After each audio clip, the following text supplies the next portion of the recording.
Hi, everybody. Good afternoon. Welcome. I'm Yuval Levin of the American Enterprise Institute, and it's my great pleasure to welcome you to this discussion of the challenges to Republican self-governance in the 21st century. We're here really to talk about what stands in the way of our system of government working well for the American people and working as intended, what threatens or undermines the capacity of our government to address key public problems while protecting our core rights and helping to hold our society together. What should worry us about the state of American government and politics? In a sense, this is a subject that gets talked about a lot now. We hear constantly about threats to American democracy, threats to the rule of law, and rightly so. We're living in a moment when the legitimacy of our governing institutions is constantly being questioned and attacked in different ways on all sides of our politics. But an enormous amount of how these challenges get talked about, really almost the only way that they get talked about, is in what has become a highly partisan parlance of the left. And that way of approaching our challenges, while certainly not entirely wrong, creates several enormous problems for our understanding the nature of the problems we confront, of the challenges we confront. First of all, it fully, simply equates democracy with political legitimacy. And so it ignores the challenges of restraining majority power and restraining government power, which are, after all, key purposes of our system of government, key challenges for the rule of law. It also emphasizes only the dangers and challenges that emanate from the populist right. Some of those are very real and serious, of course, but so are some of the left's long-standing forms of contempt for elements of American constitutionalism, and so is the potential of that kind of contempt to inspire mistrust and frustration, and worse than that. But maybe most important, I think that the distinct way of the American left of thinking about threats to democracy is too often unrooted in a commitment to the republicanism of the American Constitution. It's a kind of rhetoric that is protective of an ideal which it believes our system of government has always failed to achieve, both in theory and in practice, and so is not ultimately protective of the American political tradition and its future, and in fact, in some ways, at some moments, is surely hostile to them. That leaves us with some peculiar ironies in our contemporary political practice. You find some people on the left who defend and attack our system of government in the same breath, taking election denial and the Electoral College to both be threats to democracy, for example, or criticizing Donald Trump's despicable talk about suspending the Constitution, while at the same time engaging in a staggeringly brazen attack on the legitimacy of the Supreme Court. How can all of that happen at once? Some of it surely is partisan cynicism, and no one is really immune to that. But I think some of it is also an excessively narrow sense of what it is that we're defending when we defend the rule of law and the Constitution. The left's concerns about democracy are by no means unfounded, but I do think that they are incomplete as a description of what should concern the friends of the American regime in this moment. And that's why we've described our subject today as challenges to Republican self-governance. That includes democracy, but more than democracy. And it includes misdeeds by our leading politicians, but it also points to the responsibilities of every citizen. Republicanism is ultimately about civic responsibility. And that is what we are running disastrously short of now. So that our aim is by no means to downplay or to dismiss concerns about the recklessness, the dangerous misbehavior of some people in our politics, but it is to broaden the aperture, to see how we've come to a place where that kind of misbehavior is at home in our political culture.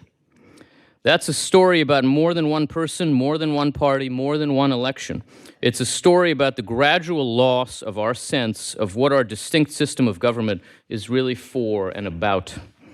That loss begins with the American people, because ultimately republicanism depends upon some degree of responsibility among citizens.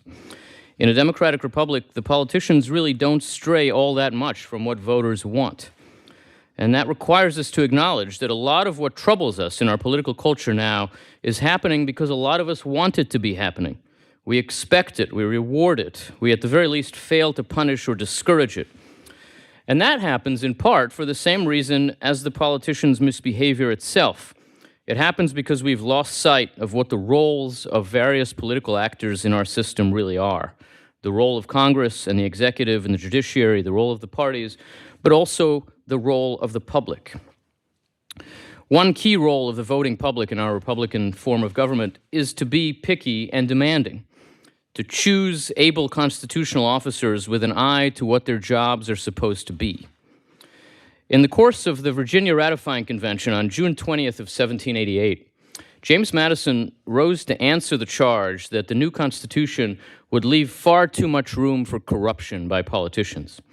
His answer was not that the procedural checks on power in the system were enough to protect against that risk. That was part of the story. But the rest was a public worthy of some confidence. I go on this great Republican principle, Madison said to his audience, quote, that the people will have virtue and intelligence to select men of virtue and wisdom. Is there no virtue among us? If there be not, we are in a wretched situation. No theoretical checks, no form of government can render us secure. To suppose that any form of government will secure liberty or happiness without any virtue in the people is a chimerical idea. If there be sufficient virtue and intelligence in the community, it will be exercised in the selection of leaders, so that we do not depend on their virtue or put confidence in our rulers, but in the people who are to choose them. End quote. This was and remains both good news and bad news. It means that all of our worries about threats to our democratic republic, all of our concerns that we'll be taking up this afternoon, ultimately have to be reflected in the priorities of the public, or else they will not matter. And that means, in turn, that we, the broad voting public, have to be educated and informed. We have to know what our system is supposed to be, to understand how it might have strayed from that. We have to grasp what our officials and their offices are supposed to do, and to see how what they're doing now differs from that, and how it might be restored to its proper form. Those are the sorts of questions that we're going to try to take up this afternoon. We'll talk about the institutions and officers of our system, but it's crucial that we see that we will do that because we as citizens need to understand those institutions and offices, not because they are the problem and we're just observers here. Ultimately, the most important and essential role in the political life of a republic is the role of a citizen. And it's in no small part our failure in that role, our willingness to put party over country, to elect and tolerate inadequate and unfit leaders, to demand entertainment rather than governance, to attack the legitimacy of our system when we don't like the political and policy outcome that it produces, that's behind the challenges we face and the worries we confront. If you think you're not part of that problem, you are mistaken. If you think it doesn't apply to your party but only to the other one, you are willfully blind. It does. We all have work to do. And one way to begin that work is to survey our concerns, to consider the institutions, to think about the task before us. We'll be doing that today through 4 related conversations that take up some of the key challenges to Republican self-governance in our time in this vein.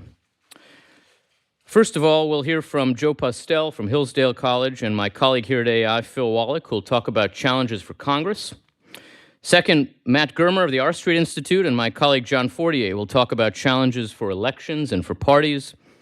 Third, Beth Williams, the former Assistant Attorney General, and my colleague Jeff Rosen, the former Acting Attorney General, will talk about challenges for the judiciary.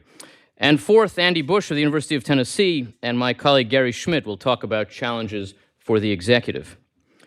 We'll then close with some concluding remarks from my AI colleague, Kevin Kosar. Kevin really conceived and organized this event and this set of conversations, so I want to thank him in particular for bringing us together and making all of this possible. And I want to thank all of you who are here in person and online for being here, for taking part in this conversation, for taking these questions seriously. And with that, let me turn things over to Phil Wallach. Thanks very much for being here.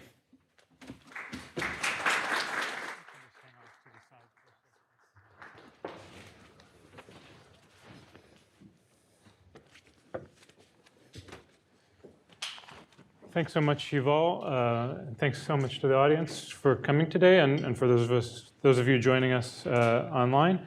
I'm just going to very briefly introduce my colleague Joe Postel and let him kick things off with some remarks, and then we'll get into conversation. So Joseph Postel is the Allison and Dorothy Rouse Chair in Politics at Hillsdale College. He's a very prolific writer on the subject of America's constitutional system, including his 2017 book, Bureaucracy in America. And like me, he's especially interested in the intersection of Congress and our administrative state. So we're going to cover the territory through our conversation, but he'll start off with some remarks about what we should make of Congress today in 2024, and from there, our conversation will say where will we go from here. So take it away, Joe. All right, well, thank you, Philip, for the introduction. I'd like to thank you, Levin, Kevin Kosar, and Phil for the invitation to be here. I'm a great admirer of the work that's being done at AEI, and it's a privilege to be part of this program. Since its inception, the American conservative movement, every generation of American conservatism has faced a specific institutional crisis. In its first generation, in the middle part of the 20th century, that crisis was the rise of the modern presidency and the expansion of the administrative state. In the last few decades of the 20th century, that institutional crisis was the rise of an activist judiciary, typified by the Warren Court, but a series of other developments. I think our crisis in the early part of the 21st century is congressional irrelevance. Congress has become irrelevant. How did that happen? I am going to contain my remarks, to keep them brief, to two basic points to explain, in my view, how this happened. How has Congress become irrelevant? The first point, and it pains me somewhat to say this, is that Congress's irrelevance was baked in to the constitutional system by the framers themselves. James Madison designed Congress to be a weak institution. Why did he do this? Well, he explains this to us in the Federalist Papers. In Federalist number 48, in particular, James Madison says that in Republican governments, the legislative power is the most dominant power and the power that has to be feared the most. He famously says in Federalist number 10, the problem of majority faction is a problem that our Constitution and our Union will guard against. So these two fears, the fear of majority tyranny and the fear of legislative predominance, motivated Madison's design at the Constitutional Convention and the Constitution that came out of that meeting. Madison says in Federalist 48 that there are, among the reasons that lead to legislative dominance, there are two in particular that are relevant for us to think about today. The first is that Madison said members of Congress would have a specific connection to the people, and that connection to the people would make it such that the people would side with Congress in any battle between Congress and the president. We would think of ourselves as represented through our members of Congress, not as represented through our selection for the president. And secondly, Madison said, the legislative powers are more extensive than the executive powers and are less capable of being constrained. And so Madison said, people will connect themselves to Congress and their members of Congress, and those powers that the members of Congress wield are relatively unconstrained. So he proposed to solve this problem by weakening Congress. First, as he describes in Federalist number 10, by extending the sphere of the republic and bringing in so many different interests and so many different factions that it would be very difficult for any majority to act, as he puts it, in concert. It would be very difficult for any majority to act in concert. And then in Federalist 51, he describes a second security against a Congress that is too powerful. That is, of course, bicameralism. We divide the legislative power up into two different bodies that are so dissimilar that they will rarely have the same interest and will not act together very, very well. Well, how is that working out for us?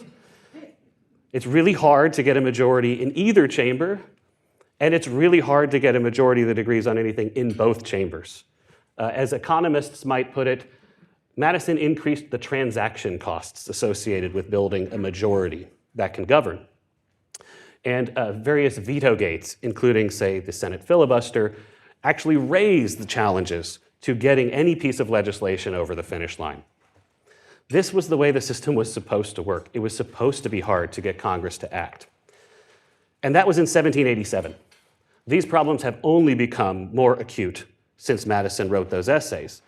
The Republic is much bigger now than it was in 1787. There are more interests. There's more diversity of interests in our society than there was when Madison wrote these essays. And the factors that Madison identified that led to congressional dominance no longer apply. People no longer think of themselves as connected to their members of Congress. They think of themselves as represented through the president. The president is now a daily part of the political conversation. He's ever present in the consciousness of the American people. Most people, when I teach politics classes, even at Hillsdale College, which is a great institution, don't know who their member of the House of Representatives is. Moreover, these powers that were more extensive, that were supposed to belong to Congress, have shifted over to the president. So in short, the Constitution was designed to weaken Congress. And in the 21st century, we might ask whether Madison's design has not produced a Madisonian side effect that we have to deal with. The second factor is a more recent factor that I think has given rise to an irrelevant Congress, and that is the administrative state. The administrative state has reorganized and distorted Congress from even the original design that Madison set forth. The most obvious feature of this is the delegation of legislative power away from Congress and into the hands of the federal bureaucracy. Air quality standards are made by EPA, not by Congress. Clean water standards are made by EPA, not by Congress. The regulation of all of these different areas of our public life is done not by Congress, but by an administrative state. What has this done to Congress? In a word or in a sentence, it has enabled individual action in Congress to replace collective action. Individuals in Congress may now act as individual entrepreneurs rather than having to work in coalition with other members of Congress. Madison famously says in Federalist 51, ambition must be made to counteract ambition. The interest of the person must be connected to the constitutional rights of the office they occupy. Members of Congress no longer connect their individual ambitions to the fate of Congress as a whole. They can advance their own interests, even at the expense of Congress as an institution. This development, the rise of the administrative state and the individualizing of Congress, took place over two periods. I'll be very brief as I sketch them out. This first period, say from 1910 to 1974, saw the development of what we call in political science iron triangles. Individual members of Congress on individual committees developing relationships with interest groups and administrative agencies that supervised the policies dealing with those interests. John Dingell is emblematic of this old member of Congress, somebody who chaired a committee and somebody who used that committee to serve the particular interest that he represented in the Detroit area. This meant bipartisanship, it meant the decline of parties, and it meant individuals operating outside of their parties in order to advance the interests that they represented. In other words, Congress in the first phase of the administrative state was not only relevant, it was dominant. Congress was really the focal point of the Washington establishment. The political scientist Morris Fiorina called it the keystone of the Washington establishment. Reforms in the middle of the 1970s ended this, or at least sowed the seeds for the eventual demise of this system. Parties began to sort themselves out into ideologically coherent camps. The rise of task forces, closed rules in Congress, and waiting for deadlines in order to jam legislation through began to replace what used to occur, regular order in Congress. Part of the problem is that the more the parties sorted out, the more partisan the environment in Congress became, but the more partisan the environment in Congress became, the more the parties continued to sort. These two factors mutually reinforced each other. What this has led to today is performative politics, something that Yuval Levin has written about quite extensively. Performative politics versus, say, performance politics. We used to judge members on their performance, that is, what they got done in Congress. Today we judge members not so much on their performance, what they get done, but how well they perform. The new model of casework in Congress is not what services you can provide to your constituents, but it's ideological. Ideological casework has replaced the old form of casework. So in short, Congress is irrelevant today because it does not act collectively. And it does not act collectively in part by design. Madison designed it so that it would not act collectively. But in a further development, the administrative state further disincentivizes members from acting collectively, from building coalitions, from engaging in that process of bargaining and compromising that is so essential to what Congress is as an institution when it works in its best form. And if we want to reverse the trends we see in Congress that have led to Congress being held in such low esteem by the American people, we have to confront these two challenges and sort a way forward to recreate a more capable Congress, as well as a Congress that's more willing to compromise and to bargain.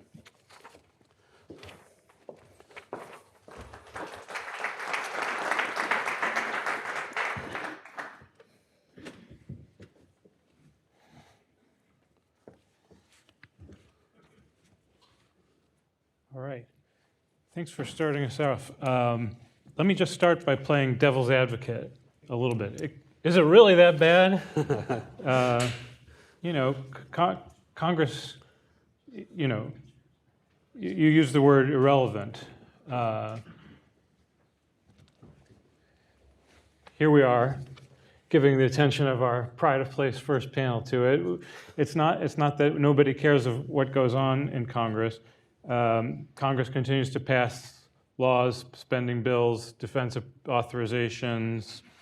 You have to work through Congress to get certain kinds of things done, and that's true today as it was 50 or 100 years ago. So, as you said, the Congress of the last half century has departed from what might have been the textbook idea of how it ought to operate as a deliberative institution. But there are a number of scholars who say Congress has developed unorthodox means of getting things done, and indeed it still does get things done. So the press doesn't tell you about that. We might call it secret Congress, but those of us in the know should see that there's really nothing much to worry about. What do you make of that objection? Yeah, I think it actually is an objection that I agree with to some extent. I love the conversation that's taking place around so-called secret Congress, that on issues of low political salience, like the reauthorization of the Toxic Substances Control Act, you get bipartisan votes to reauthorize these kinds of programs. And these are important laws, and Congress is still doing what it used to do and what it has always done when it reauthorizes those kinds of programs. On the other hand, I think it seems sort of obvious that that's not the whole story, that you can't really measure congressional relevance by the number of pages that it adds to a lot of people would say that's a very poor measure of congressional relevance. You can't really measure Congress's relevance by how much law it's making. Not all of these laws are equal, and it seems like the major problems, the really important questions that we are confronting as a society, Congress is not interested in engaging in those questions collectively. It wants to engage in those questions individually. Members love using these highly salient issues to build their own personal platforms. But that's not really how Congress is supposed to address those problems. It's supposed to work collectively to solve those problems, to address those problems. And whether it's, say, the fiscal situation that we're in, whether it's questions that the American people deeply care about, immigration, inflation, these sorts of things, every once in a while you get a sort of uneasy coalition, a gang of eight, and it seems to fall apart. It seems very difficult to get these sorts of compromises over the finish line. So when we say Congress is irrelevant, I think what I mean is that Congress is irrelevant to solving the real questions that people care about. It's good at solving minor questions of low salience that are important, but not quite as important as the pressing issues that occupy most of our attention.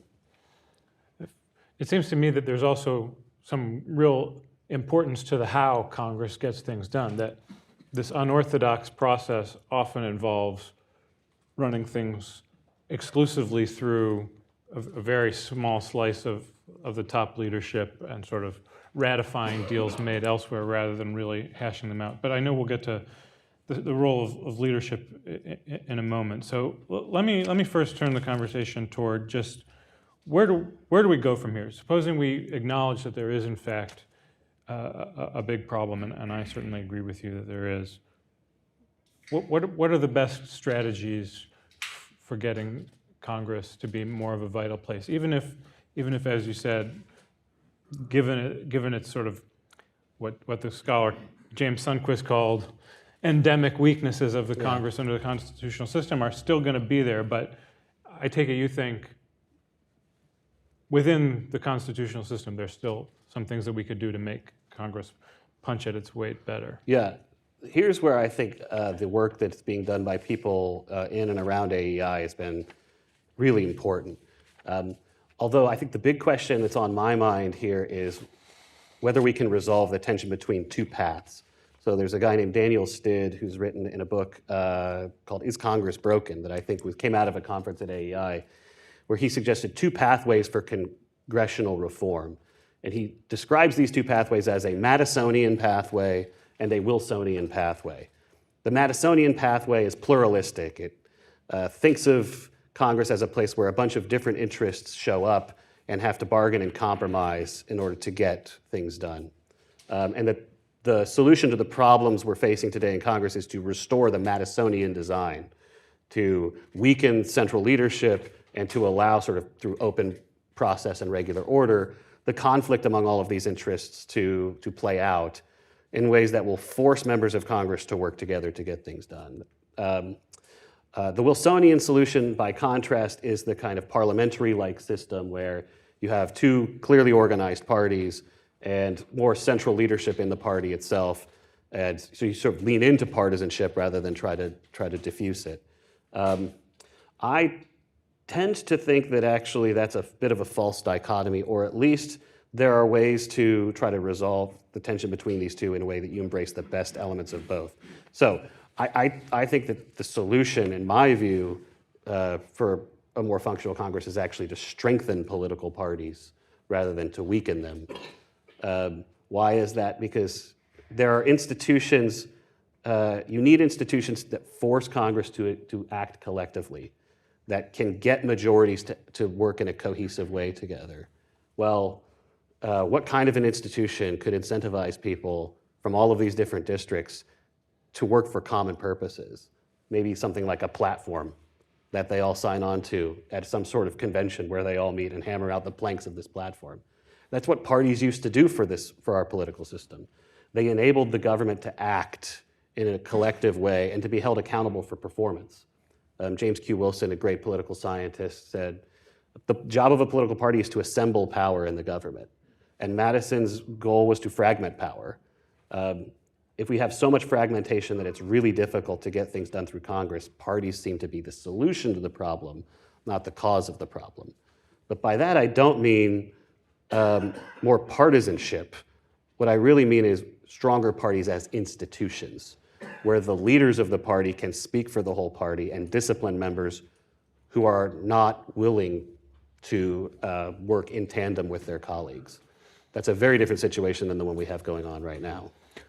So you're an admirer of two sometimes maligned historical figures, Speaker Reed and Speaker Cannon from the late 19th and early 20th century. Yeah. You know, who were maligned as czar and boss, and thought of as leaders who had sort of amassed too much power. But when you look back at that period, along with Woodrow Wilson, you would say, well, they did something right. They got their parties working as parties, and Cannon especially made a case for sort of a principled case for party orthodoxy, right? The idea that why would we want one man to put himself above the party? Rather, the party is supposed to decide, and then that one man is the agent of the party and really ought to have the full force of the party behind him.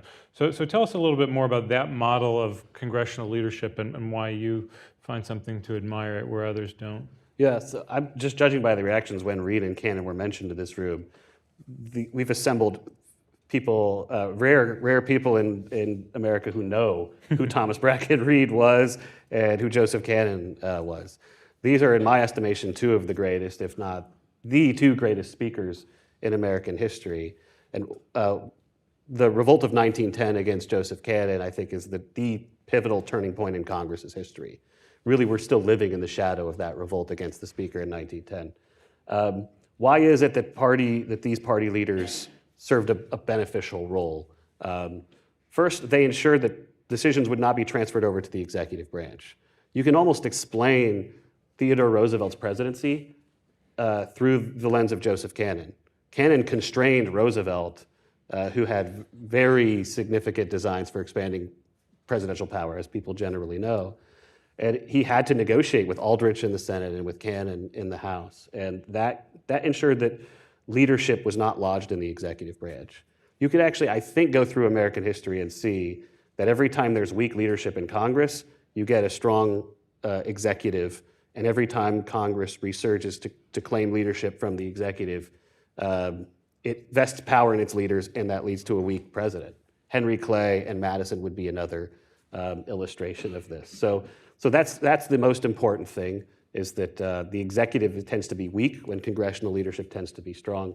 But also, parties have incentives when they act collectively to compromise, to bargain, to be held collectively responsible for the actual results of what they've done, rather than promise what they're going to do if only you give them more and more power. You actually can judge parties based on their record of governance, which means you get a political system in which people can vote for policies and actually hold people accountable for whether or not they fulfilled their promises. And I think that's important to a Republican form of government, that elections have consequences and that there are mechanisms for ensuring that elections have consequences for policy. And moreover, parties tend to move to the center, because if you have a two-party system, the median voter is the voter you need to capture in order to capture majority control of the institution. So some more recent empirical research has shown that the more, say, you give money to state parties, the more they funnel that money to moderate candidates, and the more you can break out of the problem of, say, the primary elections nominating more extreme candidates who are unwilling to work together. So parties actually solve the problem of polarization. They don't actually contribute to it if you understand parties in this way. This would be my case. Well, okay, so that sounds great. Why was there a revolt against Speaker Cannon? What was the downfall of this system if it was all making parties seem so constructive? Yeah. Well, the reason that Cannon lost power was because there was a faction within his own party who, while they didn't amount to a majority of the entire Congress, they held enough power to swing the speaker election and the speaker's powers through an alliance with, so I'm thinking of progressive Republicans who were not a majority of the members of Congress, who were a minority of the majority, forming what they all called a temporary majority with the Democrats. The Democrats wanted to embarrass Cannon by stripping the speaker of power, and the progressive Republicans were mad that their agenda was not the one that was being followed by Cannon. So in a way, the divesting Cannon of power in 1910 actually illustrates the problem, which is a majority that was broken apart by internal faction that couldn't act collectively was the reason why Cannon lost power. Well, the other way to look at it is an incipient majority for substantive priorities was frustrated, right? That these progressive Republicans plus the Democrats wanted railroad regulation and other kinds of regulation of corporations, and Cannon was not just, they thought he was not just representing the Republican conference against that agenda, but was in fact superimposing his own view and calling it the parties and punishing anybody who dared to differ with him in a very imperial way. Yeah, but this is the interesting thing, and this is partly a historical point, but also quite relevant, right? Cannon's, the only time the motion to vacate had happened in American history before, very recently, was Cannon actually introducing or welcoming the motion to vacate against himself. But what he said was, okay, a very small number of Republicans have crossed the party line to join with the minority Democrats to form a temporary majority. They should have the courage of their convictions and choose a new speaker. Well, okay, but you're the one who says the 1910 was in fact this big turning point, right? Yeah. That it wasn't just, so Cannon survived, he kept his job until he got voted out of office shortly thereafter. But anyway, it was a major shift in the center of power in the House of Representatives. We saw committees rise up as the power centers. And so your view of that period, that very long period, you put it 1910 to 1974, I think, committees as the dominant bodies, you find that overly fragmented, but of course that was a period of tremendous legislative output, the building of a great deal of our modern state.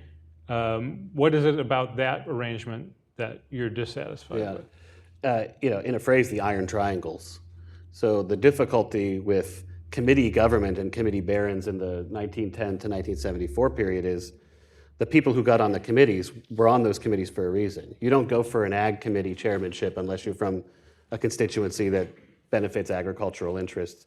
You don't go for energy and commerce unless you represent the Detroit automakers. You don't go for armed services or any other sort of public works sort of committee unless they can bring home benefits to constituents. And so the problem with the state that had developed under Congress's leadership in 1910 through 1974 was that it was captured by interests who now, with an administrative state, had much easier access through a committee system designed to funnel resources and power to the administrative state. You could capture that state much more easily than you could capture an entire party. And so if there's some merit in returning to the more Madisonian scheme of committee-based government in Congress, regular order, you'd have to solve the problem of interest capture. Do you distribute committee positions based on lot?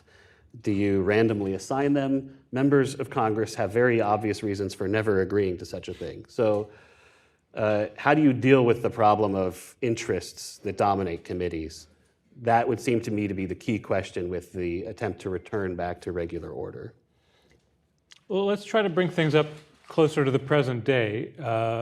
We've had some strong congressional leaders in the last quarter century, right? We saw the rise of Newt Gingrich to the speakership in 1995 after a long ascent of criticizing the way the House worked and promising a new day. In Newt's wake, we've seen Nancy Pelosi be, I think, what most people agree is a very powerful party leader in the 21st century.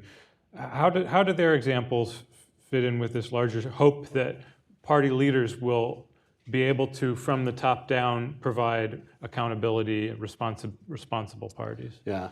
I suppose if you were to take any name from the last 25 years, and if you were thinking of an effective congressional leader, it would have to be Nancy Pelosi, who probably belongs on a list of, say, the top 5 speakers in American history in terms of representing the breadth of the coalition and actually accomplishing things.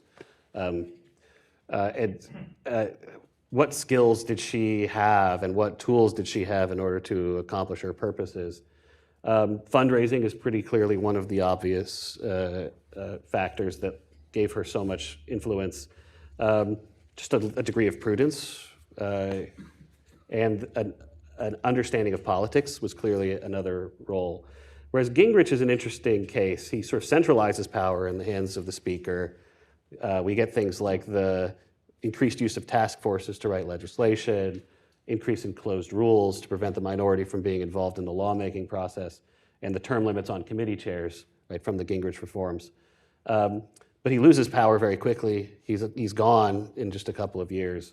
And that suggests that he was mostly interested in a sort of more ideological approach as speaker that ended up not reflecting the full diversity of his coalition. So in some ways, great legislative leaders are not highly ideological. Cannon, Reed, Henry Clay. The problem with Clay was everybody said he was just a gamester, right? He had no principles. He was just a compromiser. And so you don't get great leaders if you don't respect compromise. And you don't get compromise unless you have those kinds of leaders. So I think in part, you have a group of people who don't want to compromise. They're not going to produce a leader who will. And that seems to have contributed to the difference between Gingrich and Pelosi. But one other thing that maybe is worth saying about this is we really don't have a definition of what it means to be a great legislative leader. Anytime we talk about statesmanship in American politics, we always invoke presidents. Lincoln, Washington, sometimes Reagan, FDR. But we don't really talk much about the characteristics of a legislative leader. Mm-hmm. But it seems to me that part of what you want is, as you said, somebody with a real sense for politics, but also a sense of where Congress fits into the constitutional system, right? So my complaint with Gingrich is that he almost sometimes seemed to be thinking that he had been elected co-president or shadow president, and he wasn't that good at actually figuring out what the Republican majority coalition would bear in terms of putting forward legislation, because his own co-partisans were a more diverse bunch than he really reckoned with. And with Pelosi, I would say, I certainly agree with you about her efficacy in many ways, but it's, she's not been an institutionalist, and it is interesting to me how often, especially in recent years, she's been willing to use her great leadership role while she was still Speaker and now as Speaker Emerita, to just sometimes say, well, the right thing for us to do in this situation is have the president fix it. It's sort of her, of course, when the president was one of her co-partisans. I think to me, there's a sense that she's been a first-rate, historically great partisan leader more than a great institutionalist in some way. Let me move on to a question that I know is on many people's mind before we turn to the audience, and that is, are we entering into a whole new era because of something that happened at the Supreme Court this past year? So we had a longstanding doctrine called the Chevron deference doctrine that has now been overturned. Chevron deference, for those of you who've somehow missed it amongst all the buzz this year, is the idea that when an administrative agency interprets its statutory mandate, what it makes of it ought to be given a lot of deference by the judges who are hearing challenges to those actions. The Supreme Court has now said no, they do not owe deference in figuring out what the law tells these executive branch agencies they ought to be doing. The judges themselves ought to do their best to figure out what the law requires. That's also a culmination of some other developments, one of which is called the major questions doctrine. It's not just one case standing all alone. So now that the court has said this, many people hope, well, everything is different. With less deference, that means Congress is going to be more on the spot, more the responsible actor. What do you make of that? How much do these judicial decisions change the landscape, and how much are we still in the same boat? Yeah, I think that these new doctrines change the landscape not one bit. The major questions doctrine has been around probably, depending on how far you trace it back, it's been around for a number of years, and it has not induced Congress to become more proactive. If the Supreme Court strikes down the vaccine mandate because it thinks Congress has not authorized the agency OSHA to do such a thing, Congress's reaction isn't going to be, oh, let's fix that problem and enact a new statute to deal with it. Members of Congress who oppose the vaccine mandate will just celebrate the outcome, regardless of who produced the outcome.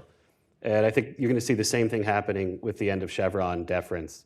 It means that courts now exercise their independent judgment when they interpret these statutes.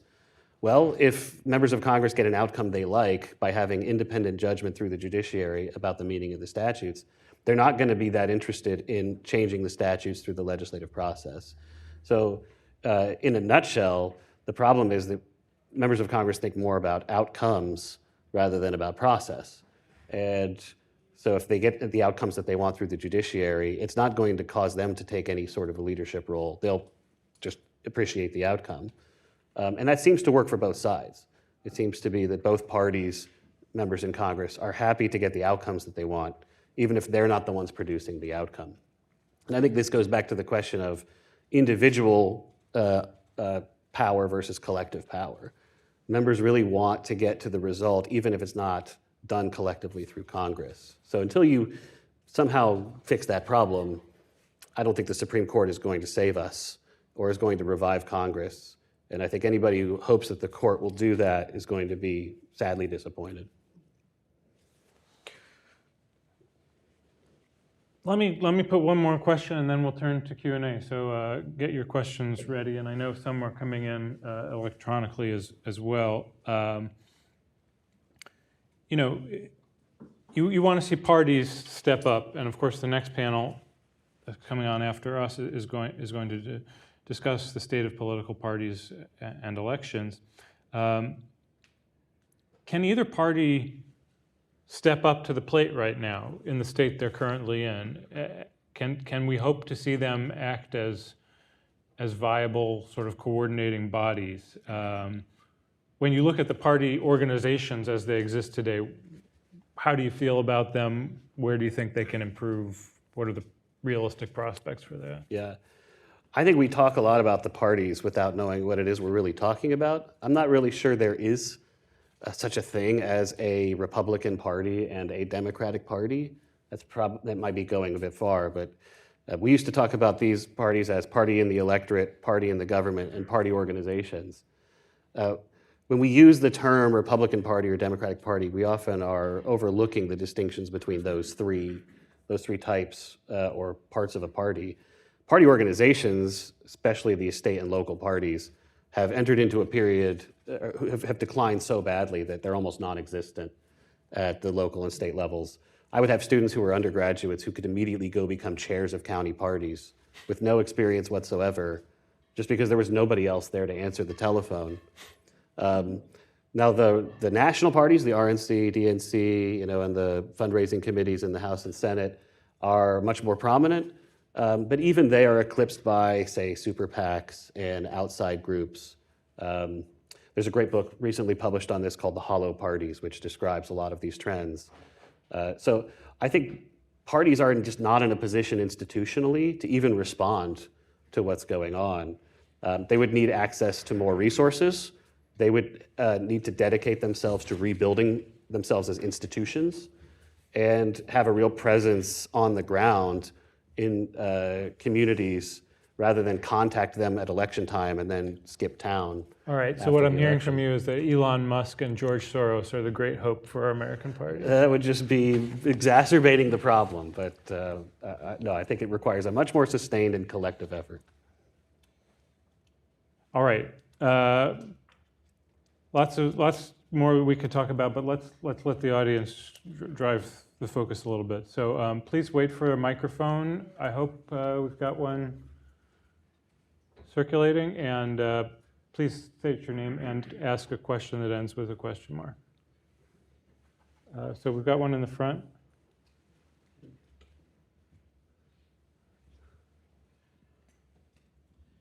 Ciprian Ivanov, you proposed that greater internal party discipline might result in more cooperative or at least coordinated politics. However, in most systems that do have party discipline, they also have a lot more smaller parties and are a parliamentary system. And the natural incentives of the first past the post system mean for two large parties.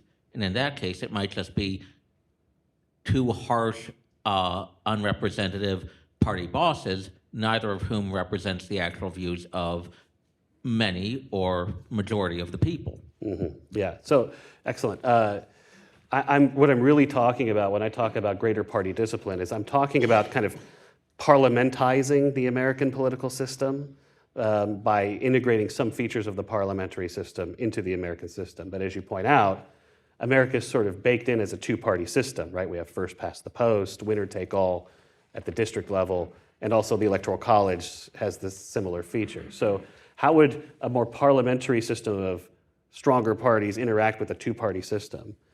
My hypothesis or suggestion would be that the party that wins the majority will be a big tent, will be a party of parties, will be a coalition of parties, and therefore what happens inside that party is the coalition has to work out its differences through something like the creation of a platform. And then you will get a sort of majority coalition through that process.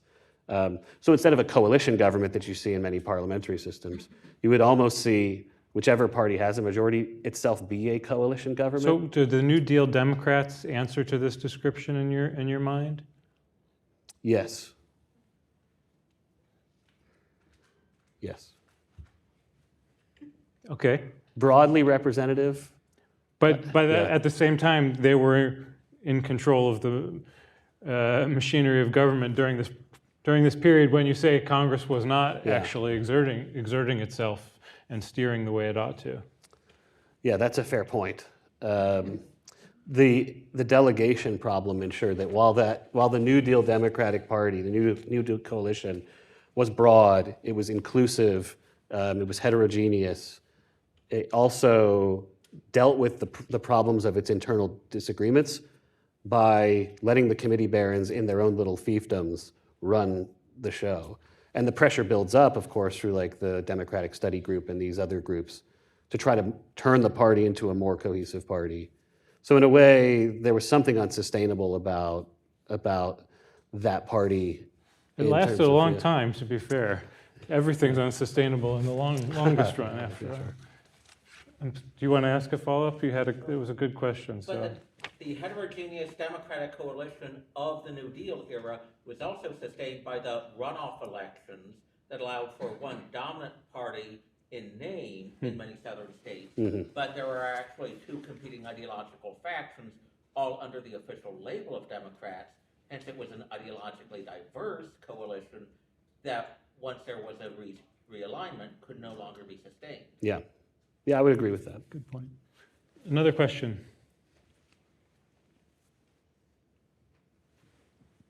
Thank you, Elliot Mamet.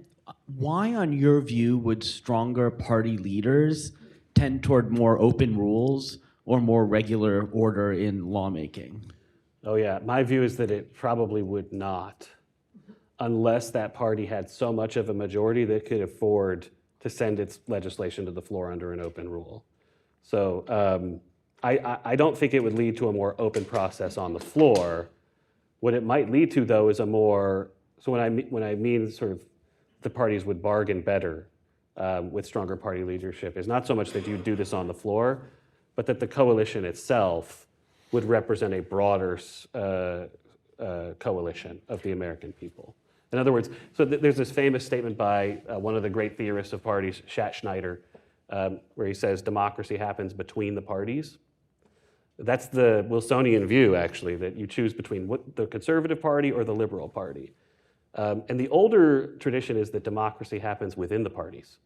Movements filter their way through the parties, and it's what happens inside the parties that determines that is the democratic process. So it might not lead to a more open process on the floor, unless over time, whichever party emerges as the dominant party has enough of a majority, unlike today, where you have narrow majorities. It might have such a majority, 50-vote majority or 60-vote majority in the House, where it could afford to send bills to the floor under more open rules because it wouldn't need every single vote from its own membership in order to get legislation over the finish line.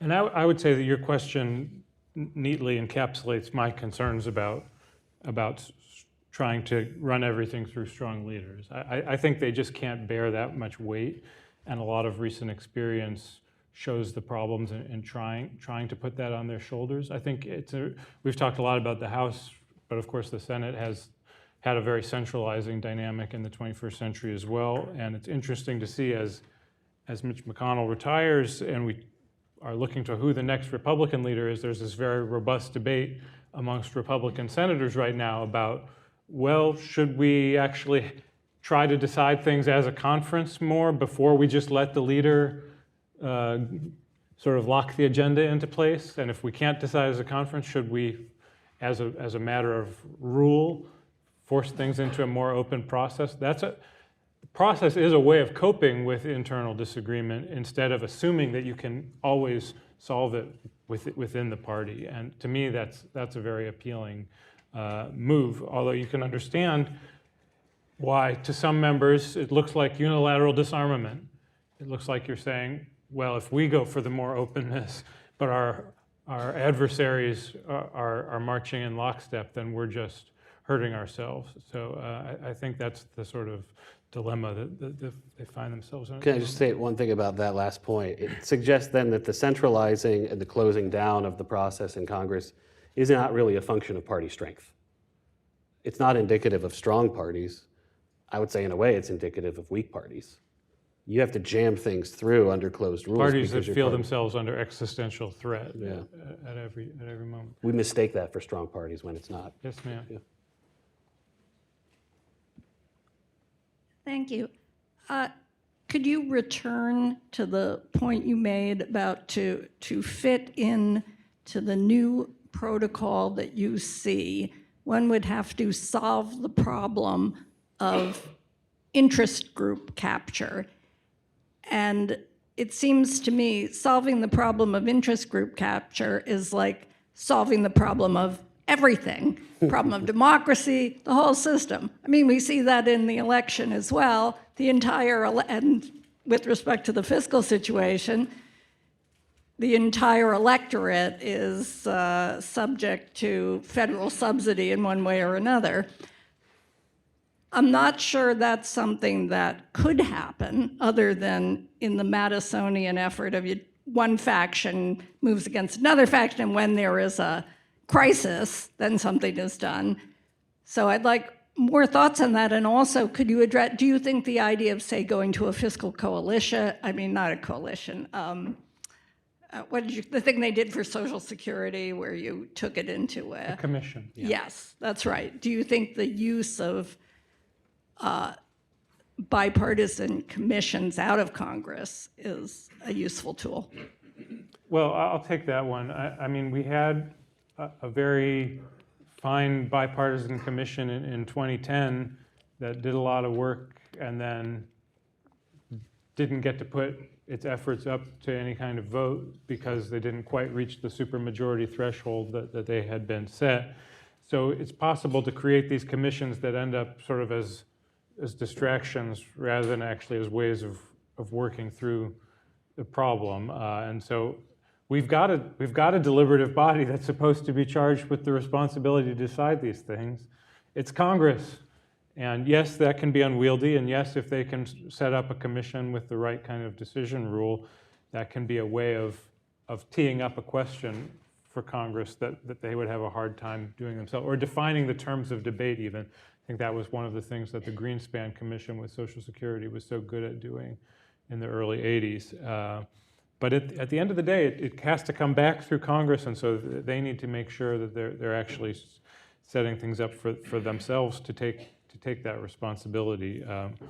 It's true that, right now things are completely without any sense of responsibility right now. Do you want to tackle something? Yeah, the interest group question. So in a way, the entire conversation about Congress comes down to one thing, and that's delegation of power to the bureaucracy. If you had to enact air quality standards and other, regulatory, other rules through Congress instead of through the agency, you would have to build a coalition that is much harder to capture by one single interest. It's hard for one interest to capture 218 votes in the House. But once power is delegated to an administrative agency, that agency becomes responsive to the appropriations committees, assuming that they're operating through regular order, and the authorizing committees, which of course is a subset of members of Congress who can act individually rather than collectively.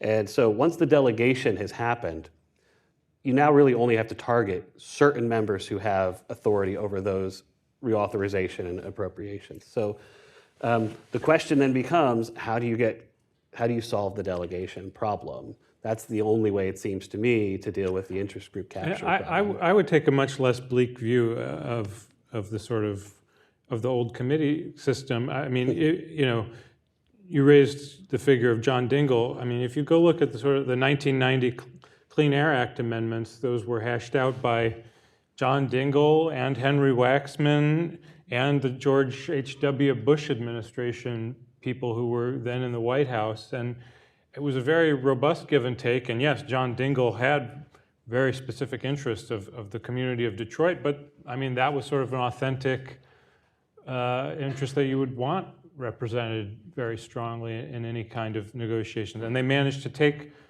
a flawed law and fix it up and add things to it in various ways. I see that as really a highlight for Congress. Yeah, so maybe just to respond to that, I actually don't disagree with that.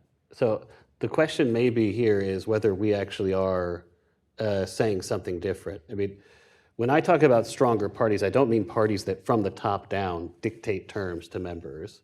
What I mean is a party that is built organizationally from the bottom up, where those interests do have a genuine voice, where there are voices for those interests, but then have to work within the party in order to come up with compromises that will satisfy all of the parts of the party. That sounds somewhat similar to what you're describing, even if there are people across the party aisle working together. So I think you can combine stronger parties and even stronger party organizations with more of that kind of give and take and that kind of compromise. It's just that the structure of the party cannot be a centralized top-down sort of structure. It has to be genuinely representative from the bottom up.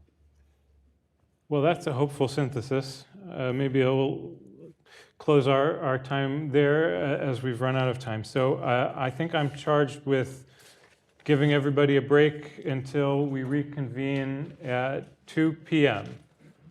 For the next group.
I'm here with Matt Drimmer of the R Street Institute.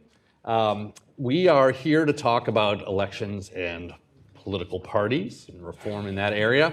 I will note we are going to sit and have a nice small D democratic conversation in our seats. We're not going to I was a little surprised to see Phil Wallach get up behind that monarchic podium and speak as an Article 1 lover, and I'm waiting to see what Gary Schmidt does later in the day. But but we're going to talk here. I'll do a very brief introduction and sort of set up some of the issues we're going to talk about. Matt is the research director of governance at the R Street Institute. Also works on a lot of these issues, and also has a background in state legislative politics, both in Oregon and Washington State. What we're going to talk today about is a set of specific reforms. I think you've all set up at the beginning asking, what does the right have to say about some of these institutions and reforms is an important one. And they're not everything we could say about political parties and elections, but they are the sort of reforms people are talking about that worry about polarization and the types of people we're getting out of an electoral system and party system that is produced by it. One set of things we often talk about is how do we hold our primaries? How do we hold primaries in our states? Are they more open? Are they more closed? A slightly higher up the food chain set of reforms does something like a blanket primary where the parties themselves are all in one pool being elected by people. And then another set that has gotten a lot of attention is the kind of blanket primary, but one with a runoff or an instant runoff or a ranked choice voting set of reforms. So Matt has written a lot about this. I recommend also a very recent paper that R Street has put out. And I'm going to turn it over to him to begin, and we'll have some conversation, and then we'll ask you to weigh in at the end. Thank you, John. Thank you to Kevin Kosar, to Yuval, to AEI for putting this event together. It's my first time here at an AEI event. Long admired the work that this institution has done. So many scholars that have gone on to influence me and my colleagues in particular. I guess I should make note, coming as John pointed out from a state legislative staffing background, the work that AEI does makes its way into state legislatures and into the rooms there. And I want to thank you for all of that work. As John pointed out, one of the things that I do is study election policy across our country, and one slice of that is the way in which we cast our ballots, we count our ballots, and the incentives that those kinds of systems create. What might be helpful for our conversation today as we get started is a brief look back at how we got to the primary system and election system that we have in front of us today. As was brought up in the last conversation, the Constitution did not envision political parties in quite the way that we experience them today, and as famously George Washington warned us of faction, and we immediately ignored his warnings and devolved into factions and parties, and you started using those parties to run platforms, to select candidates and the rest. And as early as 1832, I believe, we saw our first party convention in the country to help select candidates, which to some extent, as a note, that is a bit more of a democratic system than existed prior to 1832, when very, very small groups of insiders would be the ones making the decisions as to who was on the ballot for what office and providing information to the voters accordingly. From that time in the 19th century up until really the start of the 20th century, party conventions were the only way to get on a ballot, whether that was at the state level or at a national level. But starting in the early 20th century, most famously in Wisconsin with Governor La Follette, we saw the first primary system introduced. It was actually brought forward by referendum, another one of the progressive reforms of the era. Governor La Follette had a hand-picked successor that he wanted to follow him and put his name on the primary ballot, and he was famously not selected by the people. And so almost immediately the establishment was trumped in the midst of the very first primary election.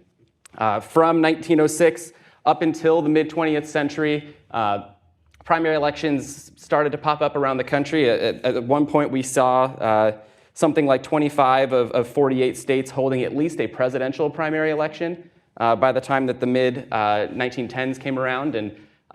And most of us in this room, I think, came up within a system in which, as a voter, we all participated in primaries for almost the entire extent of our voting career. I don't want to make too many assumptions of some folks in our audience who might remember a time in which some of these decisions were out of our hands. And prior to this year, where we see a presidential nominee or candidate who will show up on our ballot in November who did not win a primary, we have had a primary selected presidential nominees at least since the 1960s, or the 1970s, I guess, as Humphrey was the last one selected by the convention. Where we are today, though, things have changed. And in the intervening years, over really the last 50 years of our politics, this primary election process has only become more and more democratic, small d democratic, as people want to express their opinions about not only who wins the office in November, but who's even on their ballot when they get to that point. We're at a point now where a majority of states offer open primaries or some form of an open primary, whether that's truly an open primary where voters of any political party can request the ballot of one party's nominees and select among them, or something like a partially open or open to unaffiliated form of primary where independent voters can pick which party they want to vote with. I believe at this point, last I checked, only around a dozen or 15 states, somewhere in that category, depending on how you want to define things, keep their parties pretty well closed and their primaries pretty well closed, leaving them only open to party members. At this point, as someone who's observing it from a non-theoretical but very practical point of view, the message has been clear from the people. They want a say in who their nominees are that ultimately show up on the ballot in November. And so some states have taken steps toward an even more potentially democratic approach to primary elections, setting aside the concept that this is meant to find the best Republican or the best Democrat to win, but instead use a primary as a winnowing process to go from as many people as filed to a smaller number of people in November. At this point, I believe we have 5 states that offer some form of blanket-style primary. You've got somewhat unique examples in Nebraska and Louisiana, both of which we could cover, but I think are perhaps not necessarily a replicable model for other states. But instead, we see states like California and Washington, which employ a top 2 primary, where all candidates appear on the ballot together, regardless of party. And the number 1 and number 2 winners move on to the general election for a head-to-head face-off, regardless of party. And then we have Alaska's system, which is similar to California and Washington, but instead of having only 2 nominees move forward, 4 of them do. And in the general election, then, voters use ranked choice voting, if necessary, to select among those 4 candidates. And at this point now, I believe we have 6 more states as we head into November who have a ballot initiative with one of these kinds of ideas available to the electorate. And so in 4 of the states, Nevada, Colorado, Montana, and Idaho, they've got a proposal that looks very similar to Alaska's model of a top 4, or in Nevada's case, a top 5 style system. In South Dakota, they have something that looks like California or Washington's top 2 as a ballot initiative. And perhaps most interestingly, from a political science perspective, though maybe it will create chaos, Arizona has a proposal that seems to be ambivalent between these options. There's a requirement that there would be a blanket primary, and then the state legislature gets to decide whether they want somewhere between 2 and 5 winners to advance to the general. If it's 3 or more, they would need to employ something like the Alaska model of using a ranked choice voting or instant runoff system. But they could choose to do a top 2 style like California or Washington. So that's kind of the state of play of where we are right now, and it's creating a fascinating landscape for those who like to follow along. Good. So I guess I'll go back and think. Sometimes we have a hard time thinking of what the founders would think about these things, because a lot is changeable even within our Constitution, and we didn't really adopt a non-party system, which at least might have been contemplated at the beginning. But we've had a 2-party system for a long time, and you could argue about how strongly a 2-party system it was very early on. But we've had the same 2 dominant parties since the 1850s. And I think a lot of these reforms are reacting a bit against that, right? They're saying our parties have become polarized. There needs to be room for more voices. Maybe there's room for factions within the party. And again, I think we see a lot of these reforms coming more on the left. But since we're here to discuss this, more on the right, what do you think the reasons for these types of reforms are? What are the motivations, and what are some reasons that maybe the right would like them or that might distrust them? Yeah, I think there's two ways to look at that question. There's the reasons for the reforms that are from a systemic level. What does it do to help create better incentives, to shape better behavior, and to get better outcomes for the system? I think there's also what would the reforms mean as an experience for the voter? And so to briefly touch on those two things, the key for so many of these reforms from a systemic level is shifting the determinative election, the one that will decide who the representative is, from the primary election to the general election, and thereby expand the electorate. And again, kind of in theory, and we're still figuring some of this out in practice, as many of the reforms are still getting their feet under them. But the premise then is that the winner is much more representative of the district that they represent. We can see some of the fruits of that from a systemic level, I would say, as we look at what is this emerging kind of blue dog Democratic, small at this point, caucus within Congress. I look to Representatives Golden, Gleisen-Camperas, and Representative Peltola, who have banded together at certain points to release letters. It's not, we're not at quite at the point of a true caucus, but to make statements pushing back against President Biden when they find that to be appropriate. And what's interesting about this is that all three of those legislators come from states that use some kind of different voting system. In the case of Mary Peltola in Alaska, as I pointed out, that's kind of that top 4 ranked choice system they have in place. Representative Gleisen-Camperas from Washington uses a top 2 system, and Representative Jared Golden comes from Maine, which, while still holding partisan primary elections, uses ranked choice voting in the general. And he famously won his seat in 2018 in a race in which the Republican had the most votes at after the first round of voting, but did not reach 50%. And after a second round of voting, he took that seat. And now to your question about, we're seeing this a little bit more on the left. This is a story that represents 3 members of Congress from the Democratic Party, but it does show that the system itself can help encourage you can either think of it as moderate, I'm not even sure that's the correct word, but pragmatic and representative representation that seems to reflect the districts they represent. All 3 of these members are from either purple or even potentially slight red districts, and they are able to make their way through the primary system and ultimately into the general election enabled by this type of system. Why could this help Republicans? Well, what we've seen in recent years is a number of Republicans who have to do this dance. You have to run to the right in the primary so that you can get through it, and then you do what's best you can to pivot back to the center in the general if you can. But the Republican grassroots and base voters have come to a point of punishing a lot of Republicans for such behavior and holding them out instead to levels of purity tests that says, we need you to be the person you were when you were running here in the primary. And the result of that is Republicans having lost a ton of seats across the country in the last couple of years. You can point to 2020 or 2022, when Republicans put forward really bad candidates in key states.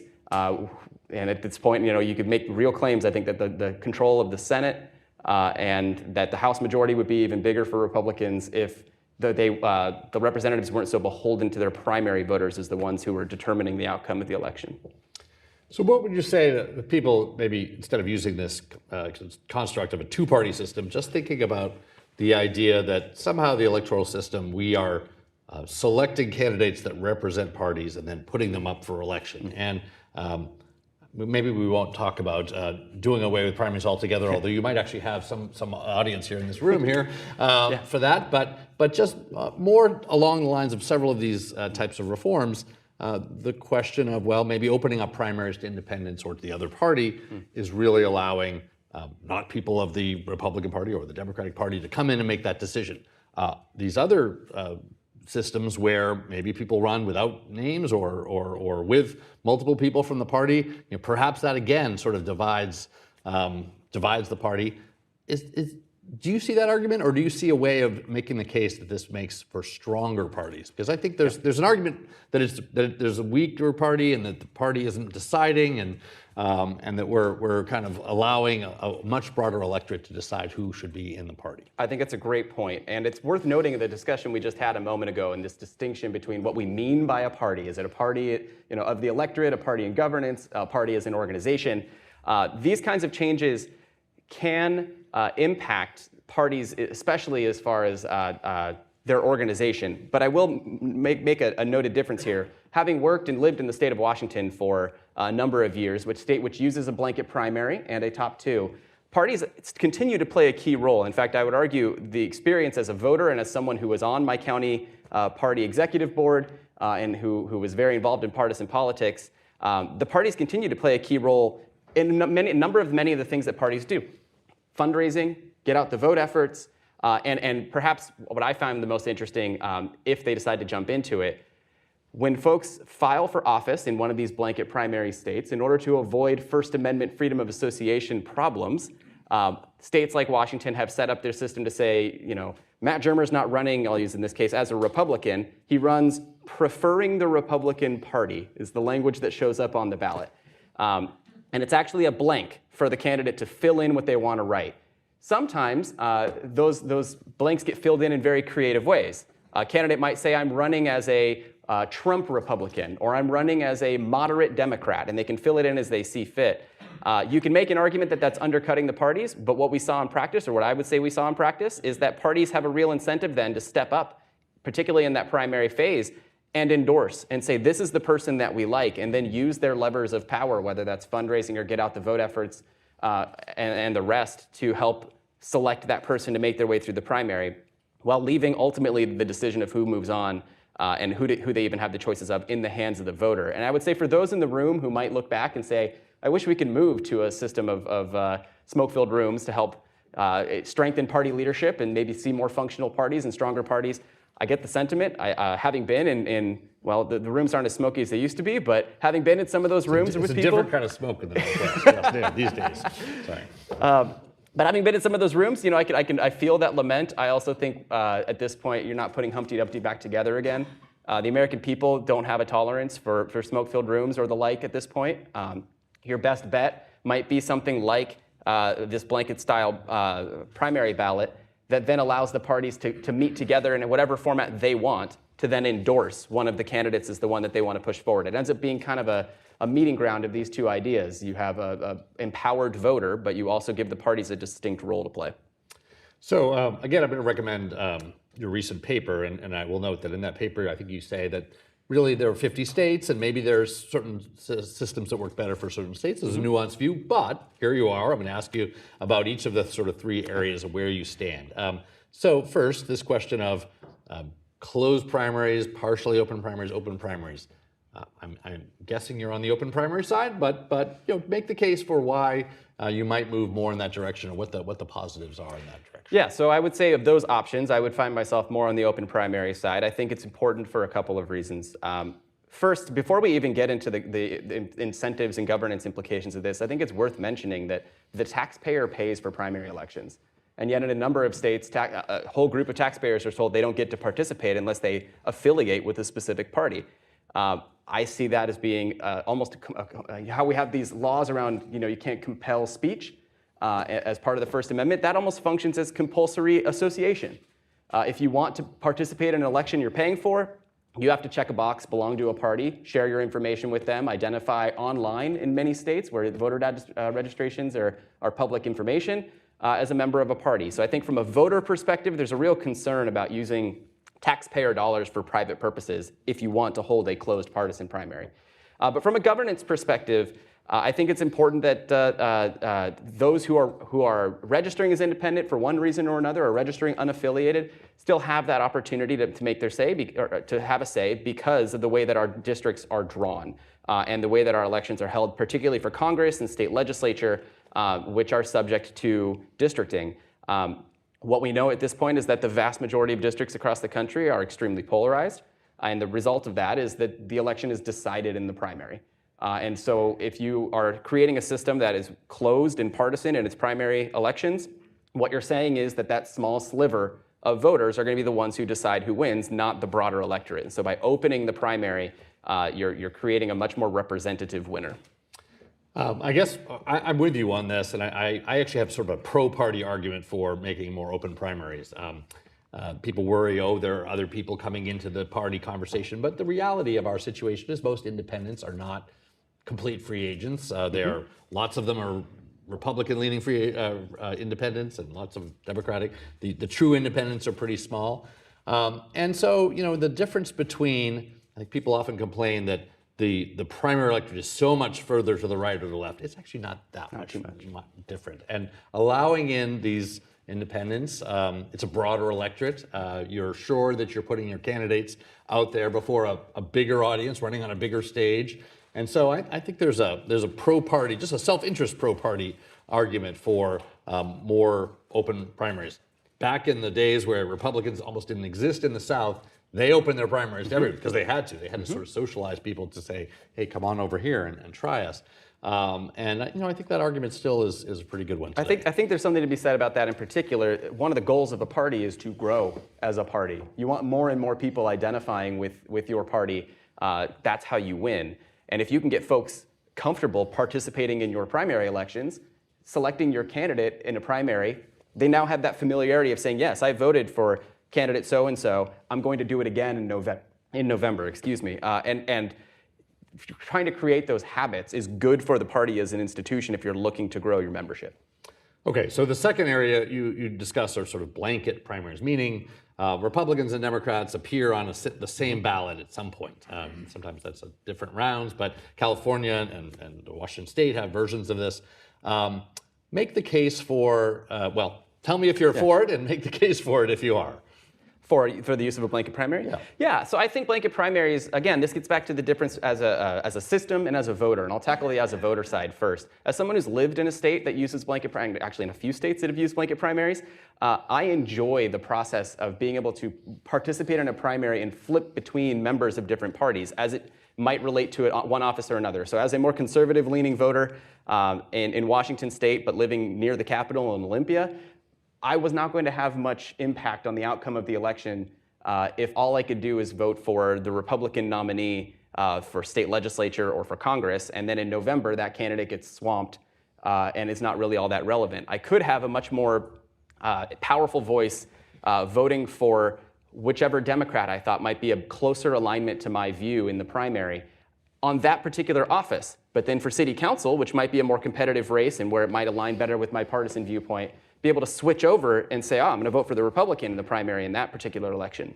That choice and flexibility to switch between parties as the voter finds fitting is very empowering for voters. And what we've seen in data across the country is voters like to have that power to switch between different parties. We often do it in November. I don't know for everyone in this room, but many of you in this room can probably relate to that experience of voting for a Democrat for one office and a Republican for another, depending on who the candidates were. Having that power in the primary is powerful for voters as well.